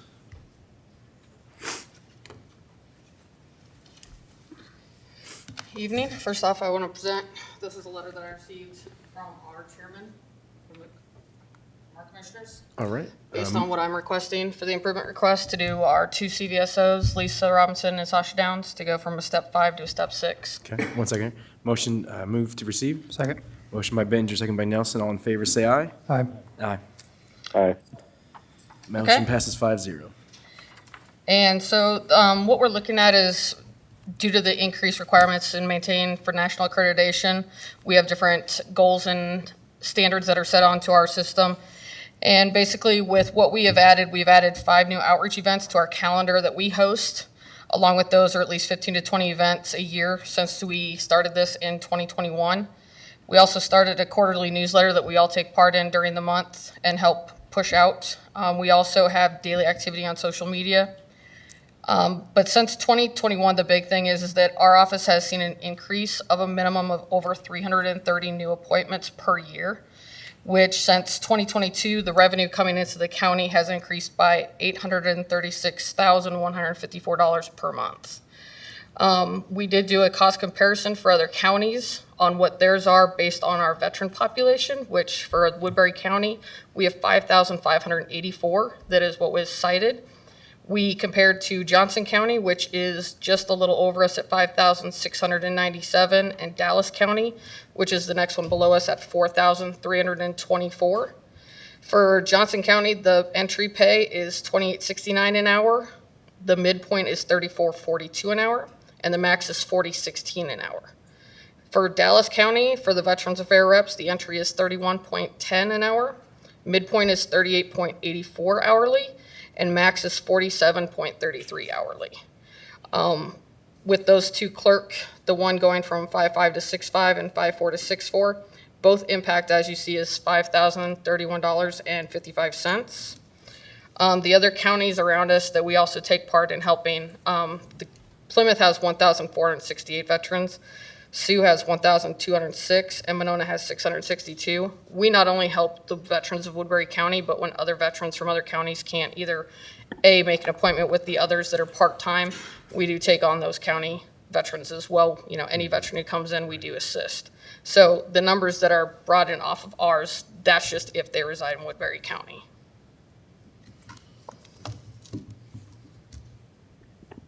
Any questions?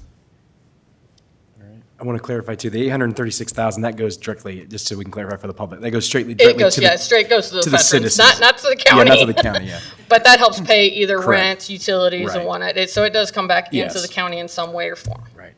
Yes, we've been asked that when we've announced those. Yeah, we veteran do not affair- see that money. Right. We don't see that, right. But we're very glad that they're getting that money. Yes. Yes, we're very glad. Thank you guys for your work on that, yep, helping our veterans.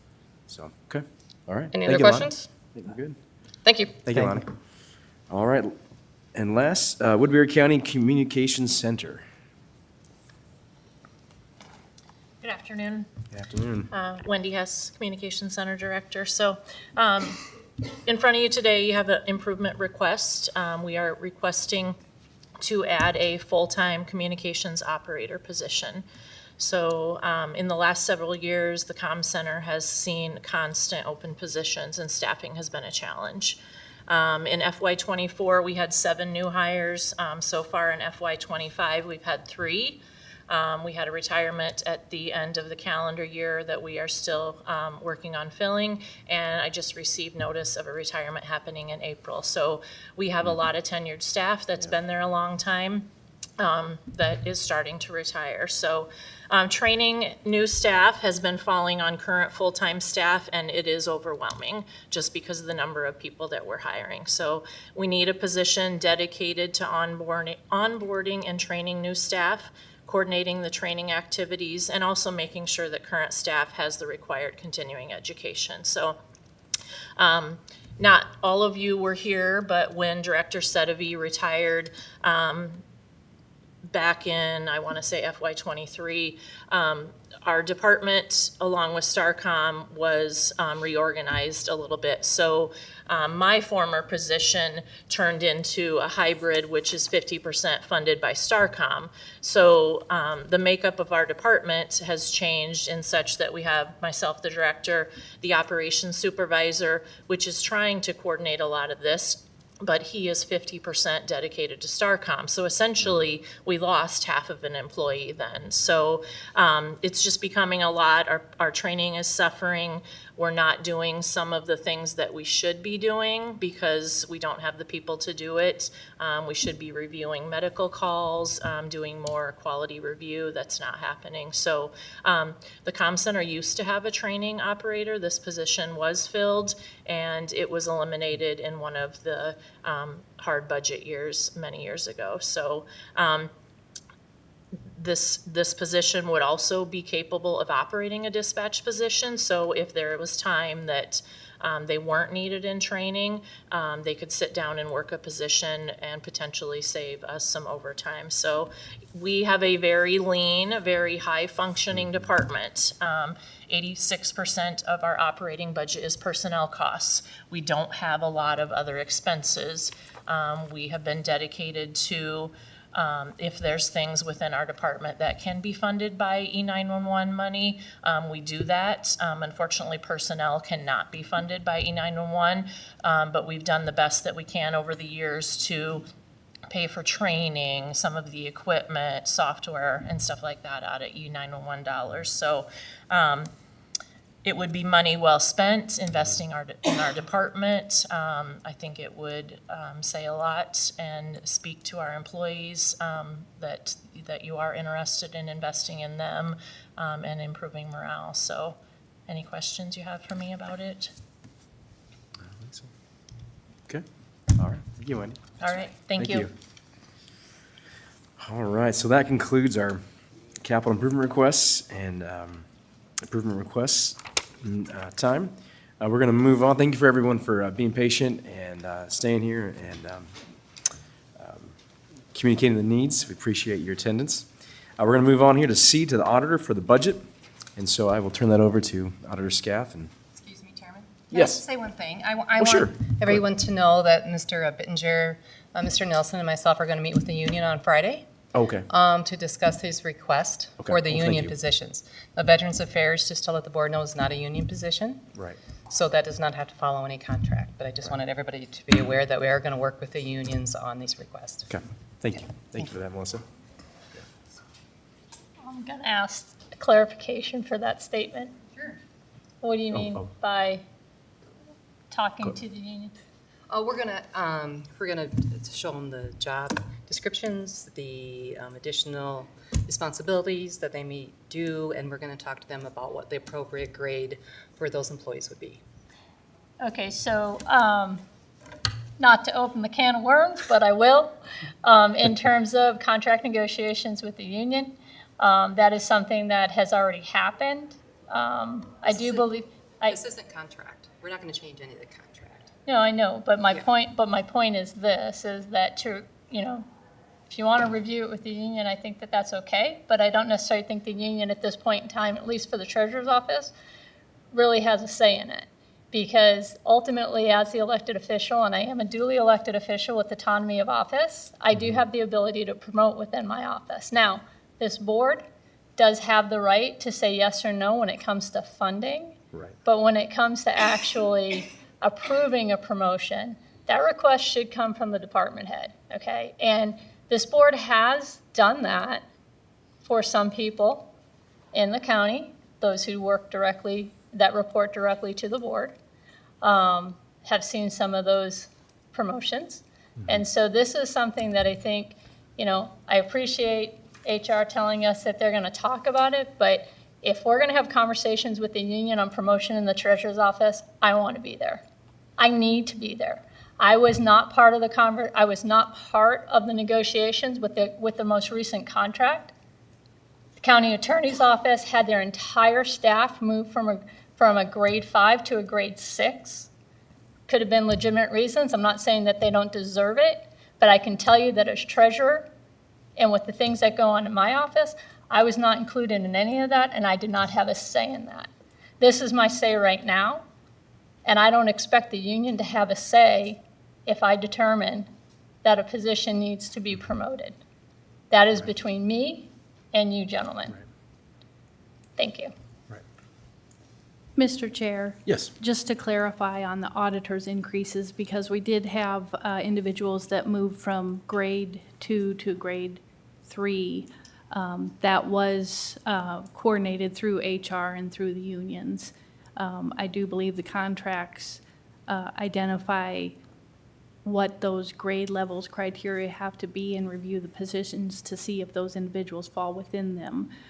In my particular case, we did have a different job description for those employees that moved, so their job descriptions have changed, and I believe that Treasurer Bertrand has explained that their duties are changing in the treasurer's office, so I could foresee that maybe those position descriptions need to be changed and then reviewed as far as, the changes in them being qualified within the contract. All right. Thank you. Okay. All right. All right. With that, go ahead, Auditor Scaff, let's go into the auditor's budget. So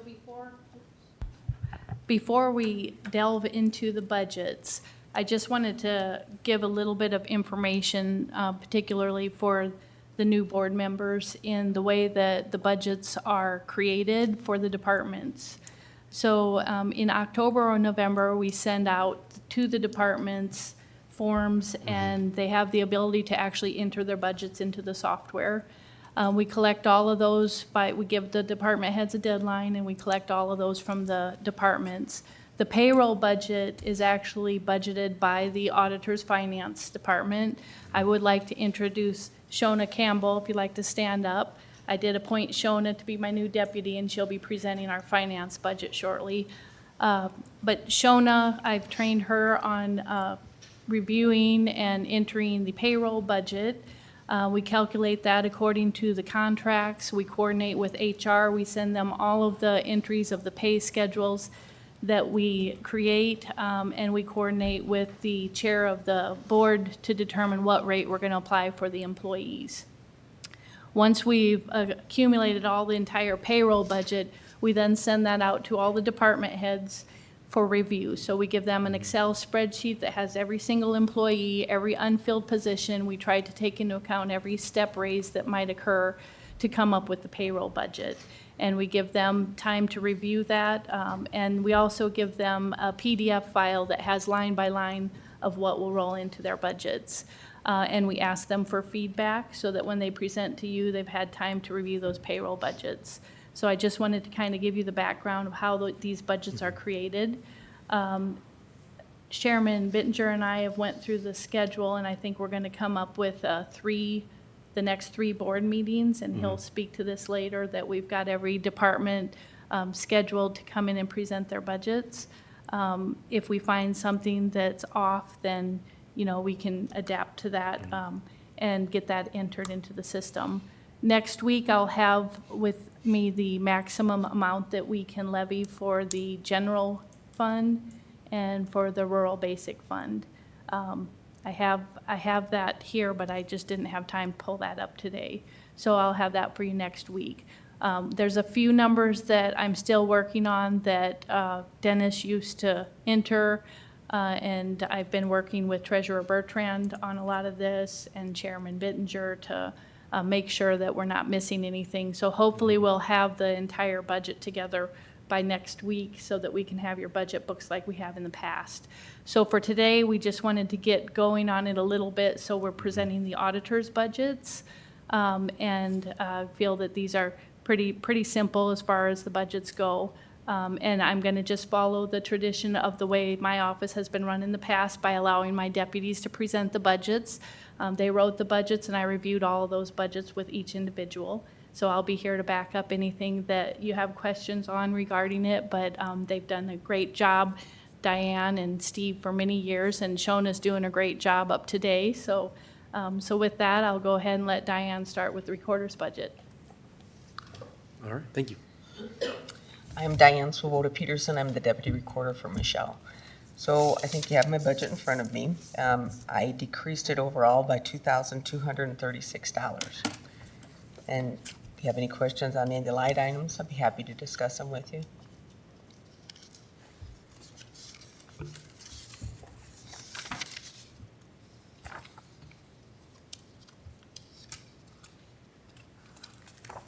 So with this one, as Dennis would have led, the first area is the recorder's budget, which is affecting the general basic.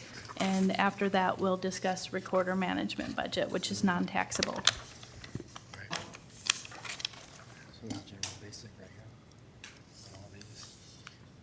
Also, I failed to mention, I'm portraying on the screen and on your screens here the budget that I can pull up any line to show you historical data back to fiscal year 18 of what expenses have occurred. You can see the current budget in the first column. The current budget would represent fiscal year 26, the new budget that we're looking at. The prior year budget is actually our fiscal year 25 budget. And then the prior year balance is the activity to date as far as what has been expended on those lines.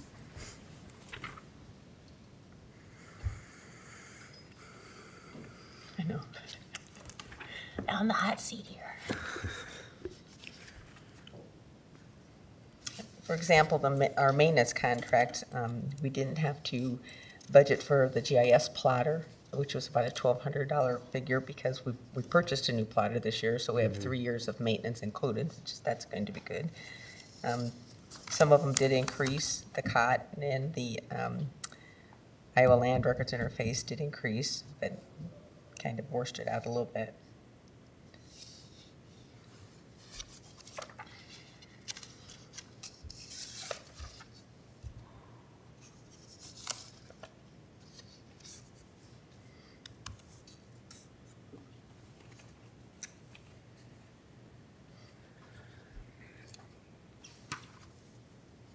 Diane, can you speak to the couple of revenue lines that we may be able to increase to bring in a little more revenue?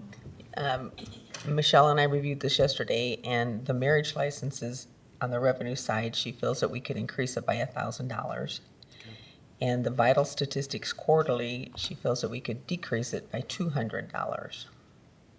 And this is the first time I've ever gotten into the revenues doing the budget all these years, but that's fine, so it's kind of nice to know a little bit about it. I've never had to really discuss it. Either Dennis took care of it, somebody took care of it, but I didn't. I just did the expenses.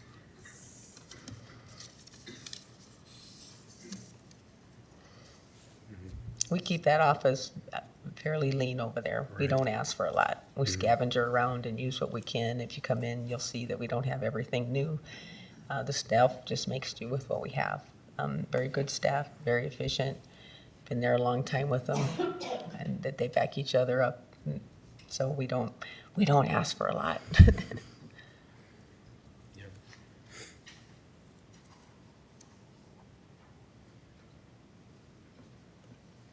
So overall, we're just seeing a $21,992 increase. So it looks like a 2.65% increase. Where are you at, sir? Oh, On the overall thing? yeah, I'm just looking at the overall. Like for the revenue? Yeah. Overall, When I spoke about the decrease of the 2236, that was just on the expense Okay. side, not on the. Yep. Okay. I believe that was on the operating Operating budget budget, only, okay. that doesn't Yeah, include this- personnel. This total part up here, yeah. Mhm.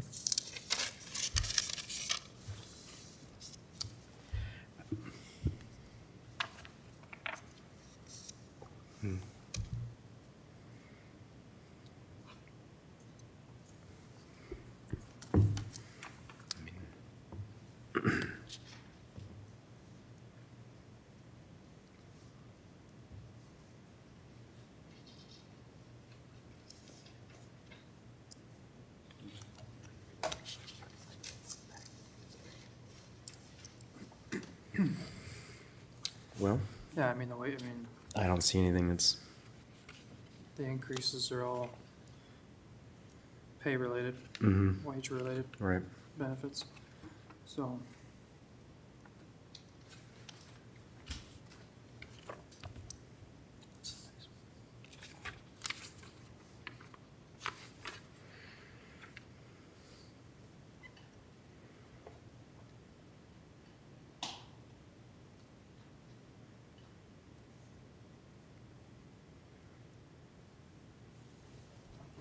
I'll move to receive. Okay. Yes, with a $800 increase to revenue. second. All right. Motion by Ung, second by Nelson. All in favor, say aye. Aye. Aye. Opposed, say nay. All right, motion passes 5-0. Thank you, gentlemen. Thank you, Diane. Thank you.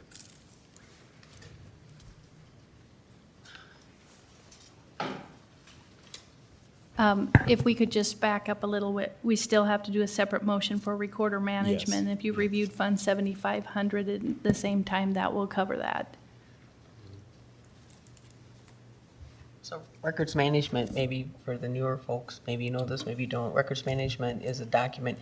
It's a fee that we record. It's $1 per document. It goes into a record management fund, and it's the sole discretion of the auditor recorder for spending on it, like for backfile projects to make sure our books and our microfilm are all secure.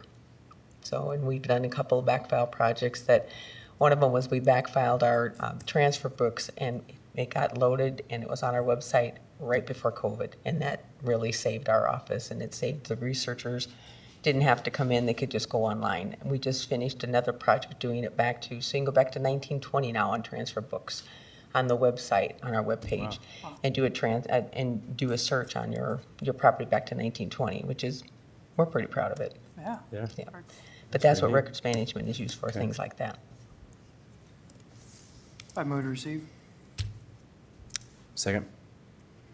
All right, motion by Nelson, second by Bittinger. Any other discussion? All right, all in favor, say aye. Aye. Aye. All opposed, say nay. Motion passes 5-0. Thank you. Thank you. All right, on to the auditor budget. All right. I was so excited. Shona Campbell, Deputy Auditor for Michelle. Work on the finance side of the auditor's office, so primarily payroll and accounts payable. In our budget, so I have some notes. Our payroll budget includes 4 employees or elected official, myself, and 2 clerks. And that amount for this year includes a 3% increase, the cost of living. And then some notable changes to our budget this year was in stationery forms and general office supplies. We had an increase of $8,275, $200 for year-end forms, so those costs have been increasing every year. $75 for an additional RSA token, one for myself and one for Michelle. And then $8,000 for the HF 718 notice mailings, which will go out in March. And then there's also an additional $25,000 for postage for those mailings. So that was the bulk of our increase this year. We also had a slight increase in mileage due to the increase of the GSA mileage rate this year. And on the HF 718, so we will have a budget amendment coming forth for this current fiscal year because it was left out of our budget, correct? Yes. Correct, that, when that House file came up, we had already completed the budget process. Right. Mhm. Yeah. So overall, we had a budget increase in expenses of about $56,000. The bulk of that is the mailings, and then just the additional 3% for payroll. And then there was an increase on health insurance benefits as well. So any questions? Michelle, with that mandated mailer going out, I'm assuming the state will never help out with that, right? I mean, I know it's yeah. I think we can keep trying, but it's not looking very Okay. hopeful. Okay. And it doesn't sound like they want to get rid of it. Rid of it either, yeah. Okay. Okay. All right. All right. Any questions or any other, looks fairly consistent, yeah, other than those changes. So I'll move it. Second. All right. Motion by Bittinger, second by Nelson. Any other discussion? All right. All in favor, say aye. Aye. All opposed, same Aye. sign. Motion passes 5-0. All right, thank you. Thank you, Shona. All right, on Good to job, elections. Shona.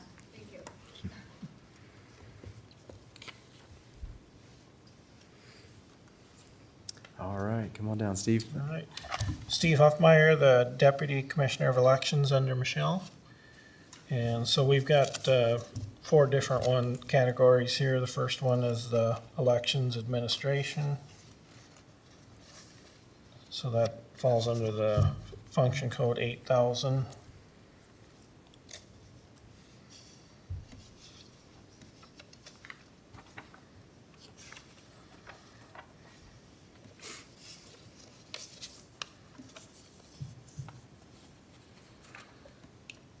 Tried to budget everything pretty close to what we've had in the past, so.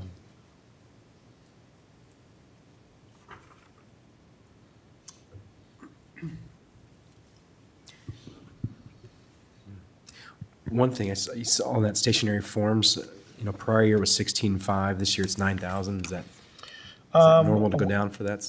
Lowered down on that, the previous year when we did that, there were a lot of changes in the envelopes and the forms. Okay. And we're going to start going with just ordering smaller quantities so that we don't have waste when they Right. do come up with a change, so. On that, yeah, that next line on that typing, printing, and binding, that's definitely, Significant. yeah, decrease. So that same thing, just starting off smaller. Yeah, Okay. most of All right. that expense comes through record printing when they're printing our envelopes, our forms that we use. And also this year, not being a general election year, Right. you know, it's gonna be quite a bit Down. less. Right. Okay. All right.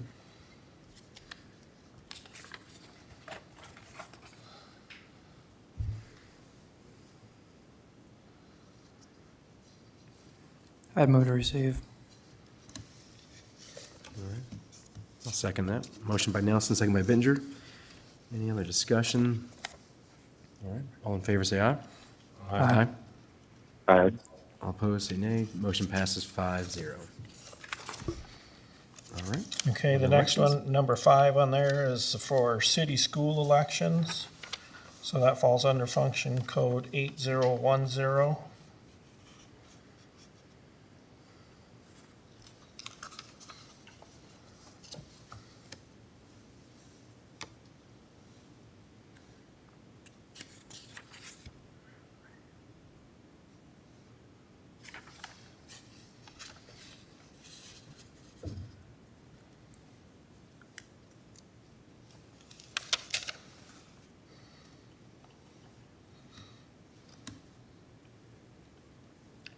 Okay. It looks like that summons happens every other year. Excuse me? Happens every other year? or- Yes, that's correct. Okay. So it's really an increase of $756 from 2 years ago, so it's probably par for the course. I'd move to receive. Second. All right. Motion by Nelson, second by Carper. Any other discussion? All right. All in favor, say aye. Aye. Aye. Aye. All right. All opposed, say nay. Motion passes 5-0. All right. Okay. Then the number 6 is Yep. for the city primary. That falls under the 8013 function code. So that only pertains to the city of Sioux City's primary election. Right. There is a possibility that the primary election will not be needed, but we don't know that until the time comes. It depends how many people file paperwork to run. There's going to be 3 council positions up for reelection, so if there's 6 or less people that file, we won't even have to hold the primary election. But Okay. All right. I'd move to receive. Second. Motion by Nelson, second by Bittinger. Any further discussion? All right. All in favor, say aye. Aye. All opposed, all opposed, say nay. Motion passes 5-0. okay, and then number 7, our last one is general primary. That will be the general primary election, which will happen in June of 2026.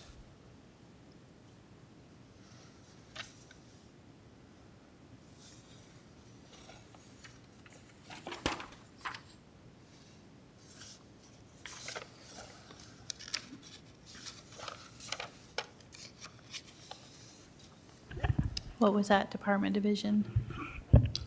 What was that? Department division? 8001. So roughly a $40,600 decrease from 23, 24.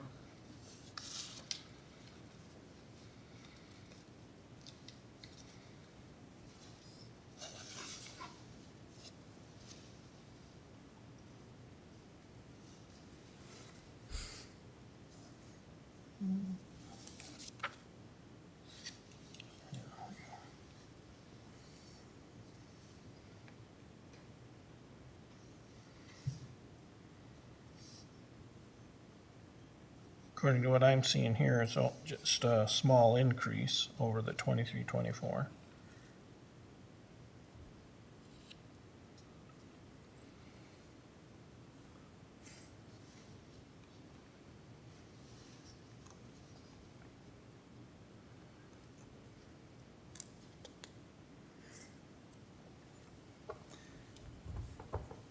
What's your number, 111,372 for a total expense? Yeah, that should be right. But then it shows that 23-24 was a 151,921. Mine's showing 110,480.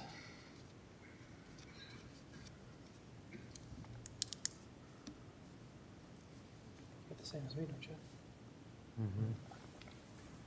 Yeah. Yeah, ours is showing, for the 23-24 activity, $151,921. You're looking at the total activity as opposed to the actual budget, Oh, okay. but that's a gauge as far as seeing what we actually spent 2 years ago. Yes.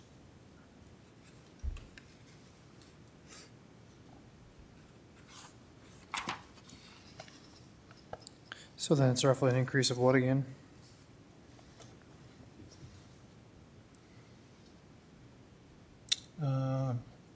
Mine's showing around $1,500 increase.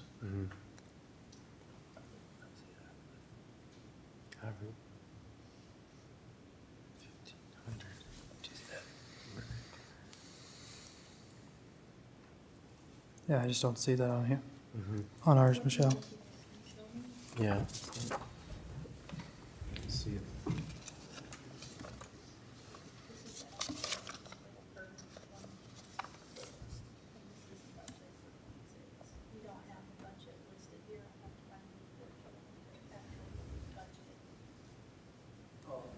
So we were over budget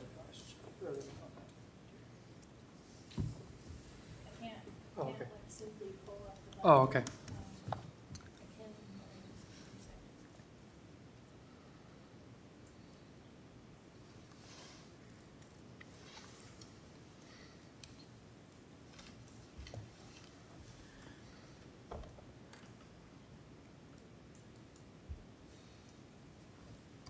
So we're right here.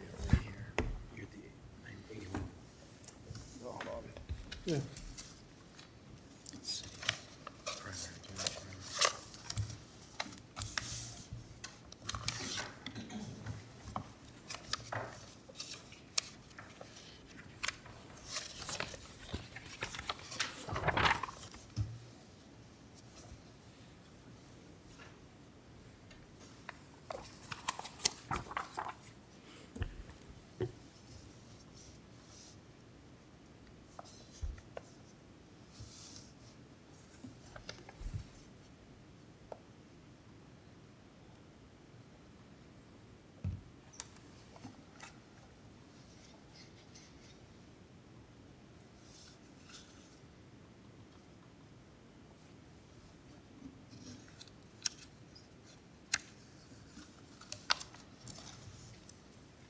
Okay.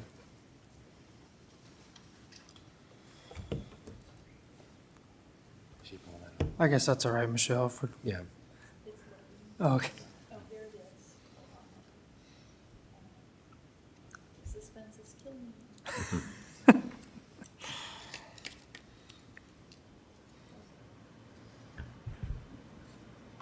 Okay, so for fiscal year 24, ending 6/30 of 24, the budget was 93,565.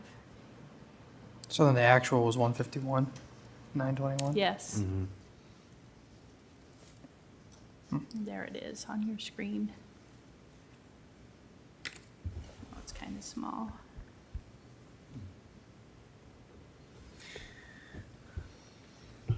So you're asking for 111,372.62. So with that, I would move to receive. Okay. Second. Motion by Nelson, second by Ung. All right. All in favor, say aye. Aye. Aye. Aye. All opposed, say nay. Motion passes 5-0. All right. Thank you. Thank you, Steve. Anything else, Michelle?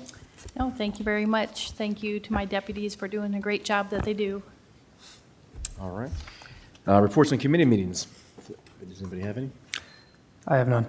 Okay. Dave, do you have any? Yep, I do. Okay.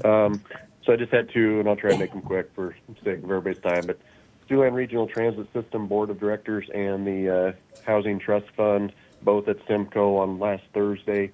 Big items were they elected a new chair and a vice. The chair was Vince from Monona, and the vice was, hold on here, Devlin from Ida County, the chair and the vice on both. Brian Pearson talked to about the Siouxland Regional Transit System. Sounds like they're expanding with vehicles and drivers. They just completed a grant application to try to get a add-on to their facility and to get a satellite facility in Lamar's, I believe it was. The Housing Trust Fund, Jenny Anderson talked about that and the things they have going on with that.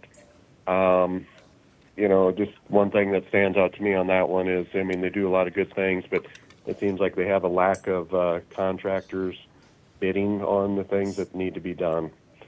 So, and that pretty much wraps up the two that I was at. Okay.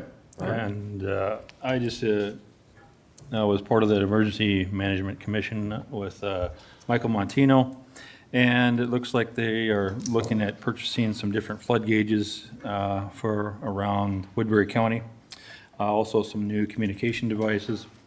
I was also at the Zoning Commission meeting, and of course that was with Dan Priestley. We discussed possibility of nuclear energy again in Woodbury County, and also the situation that someone had a 23-foot trailer and that didn't meet the guidelines. So they were advised to look into the Board of Adjustment for that. So also I met with Jean Logan for Community Action Agency, and she just gave me a presentation about the Community Action Agency, and I also had an invitation from John Malloy to come up to the IT department. So. I had a tour walkthrough of the Millville maintenance shed. I know that Mr. Nelson did as well, and it was very informative to see what is out there and what's not there within the building. It does the absolute bare minimum, which is what taxpayers have been paying for, I guess. But it was also helpful to sit down for an hour or two with the county engineer and the foreman and discuss the progress of the gravel road project. It's a tough slog. It's not just a wave of the wand and all the gravel just shows up. There's hundreds of miles of wear and tear that's happening to our vehicles over the last few years, and that's gonna come. We're gonna have to pay for that in one way or another. So, prioritizing the layout of the gravel was unanimously a concern from the people that we both heard from, and they were very happy to hear that they will probably be getting, I believe they will be getting departmental recommendation, and also at least 2 supervisors already speaking in support between the 2 of us of prioritizing some other projects such as dust control, such as county, I'll say overfunding or picking winners and losers on driveway projects in order to expedite in one way or another the application of the gravel road project, which is a commitment that the board made really 10 years ago and is following through to this day. And so to avoid that from drawing out and taking more years than than we want it to, I believe we'll have some good budget discussions on prioritizing that project, and that'll have the benefit of freeing up the employees' time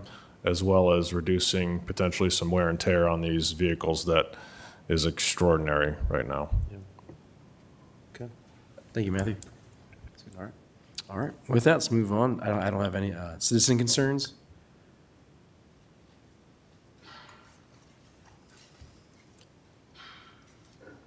The only question that I have is really appreciate having the discussion tonight with the CIP projects and the improvement. I mean, it was very, very transparent. I really appreciate that. I appreciate you guys all listening to that. Taking it to the next step in terms of, if this is going to be kind of a new, if we're going to be revising some of our processes, just so that that communication can continue in terms of where we go from here when action happens and some of those things, so that people are informed. So again, I think that it was a good process tonight to be able to actually take the time and just talk about those things and not at the end of a very long budget session. Right. So thank you. You're welcome. And to give the update, I'm going to be reaching out and working with all of our elected officials on that process, and with our supervisors, getting together and just, I think this is a great time to necessarily not revamp the whole thing, but just tweak it. Yeah. And for transparency, so just be looking for emails, on that, so. Yeah, I think it's great, for our million YouTube followers, they can, see what these projects are, because I think a lot of time we approve them and the public doesn't really get to see, what the stuff actually is or what it costs. So I thought this was a great format. Yeah, I mean, I will admit that there's probably some nuance and detail in terms of how we approach not just the final approval process, but how it gets funded and how it gets paid for. So, I mean, there's still another level in there. That kind of goes back to when I keep plugging that capital improvement planning process. Yes. But this is a great start in terms of being able to put it out there. So, I do appreciate that. So thank you. Thank you, Tina. Okay. Anybody else from the public? All right. With that, board concerns. The only thing I have is tomorrow. Can all the supervisors, I know I talked with Mark, but from noon to 1, have a Zoom call with Allison and Melissa regarding strategic union negotiations. So does that work for everyone? Matthew, Kent, does that work for you? I work 7 to 5. Okay. All right. Would you be available for a call if we called, or? A phone call. Phone I call. just can't have it on video because I'll be with the client Okay. or medical situation. Okay. All right. All right. So plan on noon to 1 and. Okay. Yeah. Or if not, we can even just text you updates. Yeah. If you can respond, that's fine. All right. I'll have Allison send that out to all of us. So I have that. Other than that, thank you everyone for being patient and being here, and that was good. To elected officials and department heads, I'll be sending out an email with the schedule from our staff and I put together for the budget hearing, so we have all those planned out. So you know exactly when you're going, what day. We looked at the time frame. Thank you to Karen for helping us with those time frames. So we're trying to be efficient and not have super long Tuesday meetings, try and just, revamp looking at our processes. And so we had, Karen looked at all of our YouTube videos. She got to go back and give us a time frame. So thank you for Michelle for helping us with that. And just, we want to be very efficient and be respectful of everyone's time, especially our department heads and elected officials, and kind of just really make this process a little tighter. So, but I'll send that out tomorrow to everyone. So, all right, that's all that I have. Anything else, Michelle? Anything about the budget or anything? Okay. Okay. All right. This meeting is adjourned. Thank